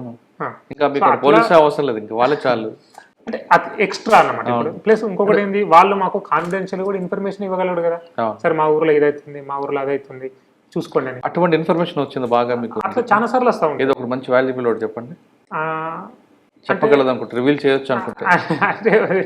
అంటే చాలా ఇన్ఫర్మేషన్ వస్తూ ఉంటుంది, కొన్ని ఇల్లీగల్ యాక్టివిటీస్ అయిన వాళ్ళు చెప్తా ఉంటారు, ఏదైనా లాండర్ రిలేటెడ్. అటువంటి ఇన్ఫర్మేషన్ వచ్చి ఒక మర్డర్ గానీ ఆపడం కానీ అటువంటి జరిగాయి? అట్లా నాకు కరెక్ట్గా గుర్తు రావట్లేదు ఇప్పుడు, కానీ అంటే పోలీస్ స్టేషన్ లెవెల్ ఇన్ఫర్మేషన్ ఇస్తారు వాళ్ళు. అంటే ఇదైందా మీరు అట్లా కరెక్ట్గా గుర్తు చేశారు. మాకు ఇక్కడ ఒక హైలీ సెన్సిటివ్ టౌన్ ఉంది పుసదని. అక్కడ ఒక గ్యాంగ్ ఏం చేశారంటే, ఈ సోషల్ మీడియా మీద, అంటే ఇక్కడ ఏమైపోతున్నాయంటే, ఇప్పుడు సోషల్ మీడియా ఇక్కడ ఏమైపోతుందంటే ఒక కమ్యూనిటీ ఇంకో కమ్యూనిటీకి అగెనెస్ట్గా స్టేటస్లు పెట్టడం, ఇన్స్టాగ్రామ్లో, వాట్సాప్లో ఇవి పెట్టడము, వీళ్ళే మళ్ళీ వాళ్ళ మీద కేసు పెట్టడం, మళ్ళీ వాళ్ళు పెట్టడం, అంటే ఒక కౌంటర్ కంప్లీట్గా కమ్యూనిటీ వైజ్ డివైడ్ అయిపోయి. సో ఒక కొంతమంది గ్రూప్ ఆఫ్ పీపుల్ స్టేటస్లు పెట్టారనమాట ఆపోజిట్ కమ్యూనిటీ గురించి. వీళ్ళ కమ్యూనిటీ వాడే, ఏ కమ్యూనిటీ అయితే స్టేటస్లు పెట్టారో ఆ కమ్యూనిటీ వాడే పోలీస్ స్టేషన్కి వచ్చి, ఇవాళ మా వాలీబాల్ క్రికెట్ కెప్టెన్ ఉండే వాళ్ళ ఆ టౌన్కి, అప్పుడు మేము గేమ్స్ కంటే, వాడు పోలీస్ స్టేషన్కి వచ్చి సార్ వీళ్ళు ఇట్లా చేస్తున్నారు, వాళ్ళు ఏదో పెద్ద ప్లాన్ వేస్తున్నారని అక్కడ లోకల్ పోలీస్ స్టేషన్కి ఇన్ఫర్మేషన్ ఇచ్చారు. ఇచ్చిన వెంటనే వాళ్ళందరినీ మేము పిక్ చేసుకొని వచ్చి కూర్చుని పెట్టి కౌన్సిలింగ్ చేసిన తర్వాత అది మ్యాటర్ సార్ట్ అయింది. అంటే that could have become a bigger issue, మనకు తెలియదు కదా, అంటే కమ్యూనల్ వైలెన్స్ అయ్యే ఛాన్స్ ఉండేదేమో. అట్లా వాడు వచ్చి సార్ నేను పుసద్ టౌన్కి నేను వాలీబాల్ కెప్టెన్ ఉన్నా సార్ మన టైంలో అని చెప్పేసి వాడు ఇన్ఫర్మేషన్ ఇచ్చుకొని చెప్పాడు. అట్లా చాలామంది అంటే నేను అది కాకుండా చాలామంది అమ్మాయిలకు మనం ఏదైతే మేము గర్ల్స్ ట్రైనింగ్ ఇప్పిస్తున్నాం కదా, ట్రైనింగ్ అయిపోయిన తర్వాత వాళ్ళందరికీ కూడా ఏవో ఇష్యూస్ ఉంటాయి. చాలామంది అమ్మాయిలు ఓపెన్గా వీళ్ళందరికీ కూడా మేము ఏం చేసాం, వాట్సాప్ గ్రూప్స్ తయారు చేసాం. ఈ కోర్స్ అయిపోతుంది ఇప్పుడు ఒక 250 పీపుల్ మా గర్ల్స్కి మనం ట్రైనింగ్ ఇచ్చాం. వాట్సాప్ గ్రూప్ విత్ మా ఆఫీసర్స్ ఆ గ్రూప్ని మేనేజ్ చేస్తారు, వాళ్ళు అందులో ఉంటారు. ఏ గర్ల్కైనా మనం ఏం చెప్పండి, నీకు ఏం పర్సనల్ ప్రాబ్లం ఉన్నా కూడా నువ్వు ఫోన్ చేయి. క్రైమ్ అవ్వకముందే కదా, మనం ఇప్పుడు క్రైమ్ కాకూడదనే కదా. అట్లా చాలామంది అమ్మాయిలు ముందే సరే ఇట్లా నన్ను వాడు హెరాస్ చేస్తున్నాడు అంటే వాళ్ళు ముందుకు రాకపోయేవాళ్ళు ముందు. అదర్వైజ్ ఎప్పుడైతే మనం కమ్యూనికేషన్ డెవలప్ అయిందో, ఛానల్ డెవలప్ అయిందో, వాళ్ళు వచ్చి మేము ఇట్లా వాళ్ళు నన్ను హెరాస్ చేస్తున్నారు సార్, నన్ను ఇట్లా హెరాస్ చేస్తున్నారు ముందే అడ్వాన్స్ ఇన్ఫర్మేషన్ ఇవ్వడం. దానివల్ల ఏమన్నా పెద్ద ఇన్సిడెంట్ అయ్యేది మనం ఆపగలిగాం. ఇప్పుడు పోలీసింగ్ ఎలా అంటే ఇన్సిడెంట్ అయిన తర్వాత మీరు బ్లేమ్ చేస్తారు, మేము చాలా ఇన్సిడెంట్స్ ఆపుతాం, దానికి ఎవరు మాకు రికగ్నిషన్ ఇవ్వరు. ఎప్పుడైనా అనిపించదండి పోలీస్ జాబ్ అనేది థ్యాంక్లెస్ జాబ్. మీరు ఎంత పెద్ద పని చేసినా వాళ్ళు ఎవరు థ్యాంక్స్ చెప్పరు. థ్యాంక్లెస్ జాబ్లోకి ఎందుకు వచ్చానని ఎప్పుడు అనిపించిందా? ఎప్పుడు అనిపించలేదు, ఎప్పుడు 100% చెప్పారు అనిపించలేదు, అనిపించదు కూడా అనిపించదు కూడా. సోఫార్ నా ఎక్స్పీరియన్స్లో అయితే ఎప్పుడు అనిపించలేదు. అంటే నేను అంటే నాకు రాత్రి మీరు 2 గంటలకు ఫోన్ చేసినా ఫోన్ ఎత్తుతాను, రాత్రి 3 గంటలకు ఫోన్ చేసినా ఎత్తుతాను, నాకు వస్తాయి నేను ఎత్తుతా మాట్లాడతా. అంటే నేను ఒకటే గుర్తు పెట్టుకుంటా. మీరు 2 గంటల 3 గంటలు మీరు ఎత్తుతారు పర్వాలేదు, మేడం మాకు ఇబ్బంది ఉండదా? వాళ్ళకి అలవాటు అయిపోయింది. ఇప్పుడు నేనేమనుకుంటా అంటే సో పర్సన్ మనకి ఇంత నైట్ ఫోన్ చేస్తున్నానంటే తనకైనా ఎమర్జెన్సీ ఉందేమో, తనేమన్నా ఎట్లాంటి సిచ్యువేషన్లో మనకు తెలియదు. ఒక ఫోన్ కాల్, చిన్న కాల్, నార్మల్ కాల్ అనుకో, కట్ చేసేస్తా. ఏదైనా ఎమర్జెన్సీ అనుకో, I will connect immediately to the concern police station. కానీ నేనేం చెప్తున్నా అంటే విసిగిస్తున్నా అంటే అదే ఇప్పుడు నాకు వచ్చే 10 కాల్స్ వస్తే అందులో 8 కాళ్ళు వేస్ట్ కాల్స్ ఉంటాయి. కానీ నేను ఒక్క కాల్ ఎవరో ఒకటి పాపం ఎమర్జెన్సీ ఉండి నాకు ఫోన్ చేస్తున్నాడు అంటే ఒక్క కాల్ కోసం 9 కాళ్ళు ఎత్తాల్సి ఉంటుంది కదా, ఎత్తి కట్ చేస్తాం. ఒకవేళ అంటే మనం మాట్లాడి మనకు అవసరం లేదనుకుంటే వెంటనే కట్ చేస్తాం. మనకు ఎమర్జెన్సీ కాంటాక్ట్ నెంబర్ ఉంది, డైల్ 1 అంటే ఫోన్ చేయమంటే. కాకపోతే నేను అనేది ఏంటంటే ఇట్ ఈస్ థ్యాంక్లెస్ జాబే, but people are highly thankful. నేను చెప్తున్నా అంటే ఒక్కసారి మనకు కమ్యూనిటీతోని కనెక్ట్ ఏర్పడిందంటే దీనిలో ఉన్న కిక్ వేరే దాంట్లో లేదు. అంటే ఆ కిక్ రావడం నేర్చుకోవాలి. అంటే మనం పబ్లిక్తోని ఏకత్ర అయినామంటే, కనెక్ట్ అయినామంటే it is highly kickful job. Okay, police department రండి కానీ సినిమాలు చూసి మాత్రం రావద్దు అంటున్నారు కుమార్ గారు. సినిమాలు చూసి వస్తే ఇక్కడ బాగా డిసప్పాయింట్ అవుతారు, ఇక్కడ ప్రాక్టీస్ ఉండాలి, రియల్ గ్రౌండ్లో ఉండాలి, ప్రజలకి సేవ చేయాలి, బాధితులకి ముఖ్యంగా సేవ చేయాలనుకుంటే ది బెస్ట్ ప్లాట్ఫామ్ పోలీస్ అంటున్నారు. ఇక ప్రజలు కూడా పోలీసుని చూసి భయపడదు, కానీ లాని గౌరవించండి, లాని చూసి భయపడండి, అప్పుడే మీకు పోలీస్కి ప్రజలకు మధ్య గ్యాప్ కూడా ఉండదు అంటున్నారు కుమార్ గారు. ఒక తెలంగాణలో పుట్టి మహారాష్ట్రలో ప్రజల యొక్క మనసు గెలుచుకోవడం కాకుండా ముఖ్యమంత్రిని 3 సార్లు ట్వీట్ చేయించేలాగా చేసిన ఈ ఆఫీసర్ని చూసి అందరూ నేర్చుకోవాలని కూడా మనం కోరుకుందాం. ఇది ఈ వారం కుమార్ గారితో ఎక్స్క్లూజివ్ ఇంటర్వ్యూ. వచ్చే వారం మరొక ఇష్టం మళ్ళీ కలుద్దాం. అంతవరకు నమస్తే, థ్యాంక్ యూ అండి, thank you very much, all the best. ఇలాగే మీరు మంచి ప్రోగ్రామ్ వెళ్ళాలి. కేవలం మహారాష్ట్ర ముఖ్యమంత్రి కాదు, దేశ ప్రధాని. Thank you so much. I dream channel గురించి మన 2 రాష్ట్రాల్లో, తెలుగు రాష్ట్రాల్లో అందరికీ తెలుసు. చాలా ప్రొఫెషనల్గా పద్ధతిగా ఇంటర్వ్యూలు చేస్తూ ఉంటారు. నేను యూపీఎస్సీ సెలెక్షన్ అయిన తర్వాత కూడా ఐ డ్రీమ్లో నాకు ఇంటర్వ్యూ అయింది. అది కాకుండా యాక్చువల్లీ ఐ డ్రీమ్ ఇంటర్వ్యూ చూస్తే ఒక కామన్ మ్యాన్కి కానీ ఒక ఆస్పిరెంట్కి కానీ అంటే మీరు అడిగే క్వశ్చన్లు కానీ అంటే ఎంత ప్రొఫెషనల్గా ఉంటాయి, ఖచ్చితంగా యూస్ఫుల్ ఉంటాయి పబ్లిక్కి. అంటే ఒక సామాజిక దృక్పథతోని ఐ డ్రీమ్ అనేది పనిచేస్తుందని ఖచ్చితంగా నేను నమ్ముతున్నాను. అంటే ఎక్కడ కాంట్రవర్షియల్ చేయాలని, ఒక సెన్సేషనలైజ్ న్యూస్ చేయాలని అట్లాంటిది కాకుండా ఒక సామాజిక దృక్పథతోని పబ్లిక్ మనం ఎట్లా బెనిఫిట్ చేయాలి అన్న ఉద్దేశంతోనే ఐ డ్రీమ్ అనేది ముందుకెళ్తుంది. దానికి నేను చాలా అభినందిస్తున్నాను. Thank you. అది కాకుండా ఐ డ్రీమ్లో మన క్రైమ్ డైరీస్ ఏదైతే ఈ ఎపిసోడ్ అనేది రన్ అవుతూ ఉంటాయో ఇవి అందరికీ యాక్చువల్గా చాలా యూస్ఫుల్గా ఉంటాయి. ప్రజలకు కానీ లేదంటే పోలీస్ వాళ్ళకు కానీ ఒక డిఫరెంట్ దృక్పథంతో ముందుకు తీసుకెళ్తున్నారు మురళీధర్ గారు. అంటే దీనివల్ల ఏమైపోతుందంటే ఇప్పుడు మీరు ఒక 10 మంది వేరే జిల్లాలలో కానీ వేరే రాష్ట్రంలో ఉన్న ఐపీఎస్ ఆఫీసర్లు కానీ ఎనీ ఆఫీసర్ కానీ తీసుకునే ఇనిషియేటివ్స్ కూడా మేము కూడా నేర్చుకోవచ్చు. అంటే మీరు ఇంత ప్యాషన్తో చేస్తున్నారు యాక్చువల్గా, దానికి నేను ఖచ్చితంగా అభినందిస్తున్నాను. And for more videos, please subscribe to iDream. Please subscribe to iDream. Please subscribe iDream. And please subscribe to iDream. For more videos, subscribe to iDream. please like, share and subscribe to the channel. Congratulations, iDream. Subscribe to iDream. Subscribe to iDream. So subscribe to iDream Media. ఐ డ్రీమ్కి iDream team అందరికీ huge congratulations. Please subscribe iDream Media. Please subscribe to iDream. Subscribe iDream. Please subscribe to iDream. iDream అంటే నా కళల ఛానల్ను subscribe చేసుకున్నారు, నోరు తిరుగుతలేదు, మీరైతే గంట గుర్తు కొట్టండి. For more such videos, please subscribe to iDream. Subscribe to iDream. Please subscribe to iDream. Please subscribe iDream Media. Please do subscribe to iDream. Please subscribe to iDream Media. For best entertainment and information, please subscribe iDream. And don't forget to subscribe to iDream.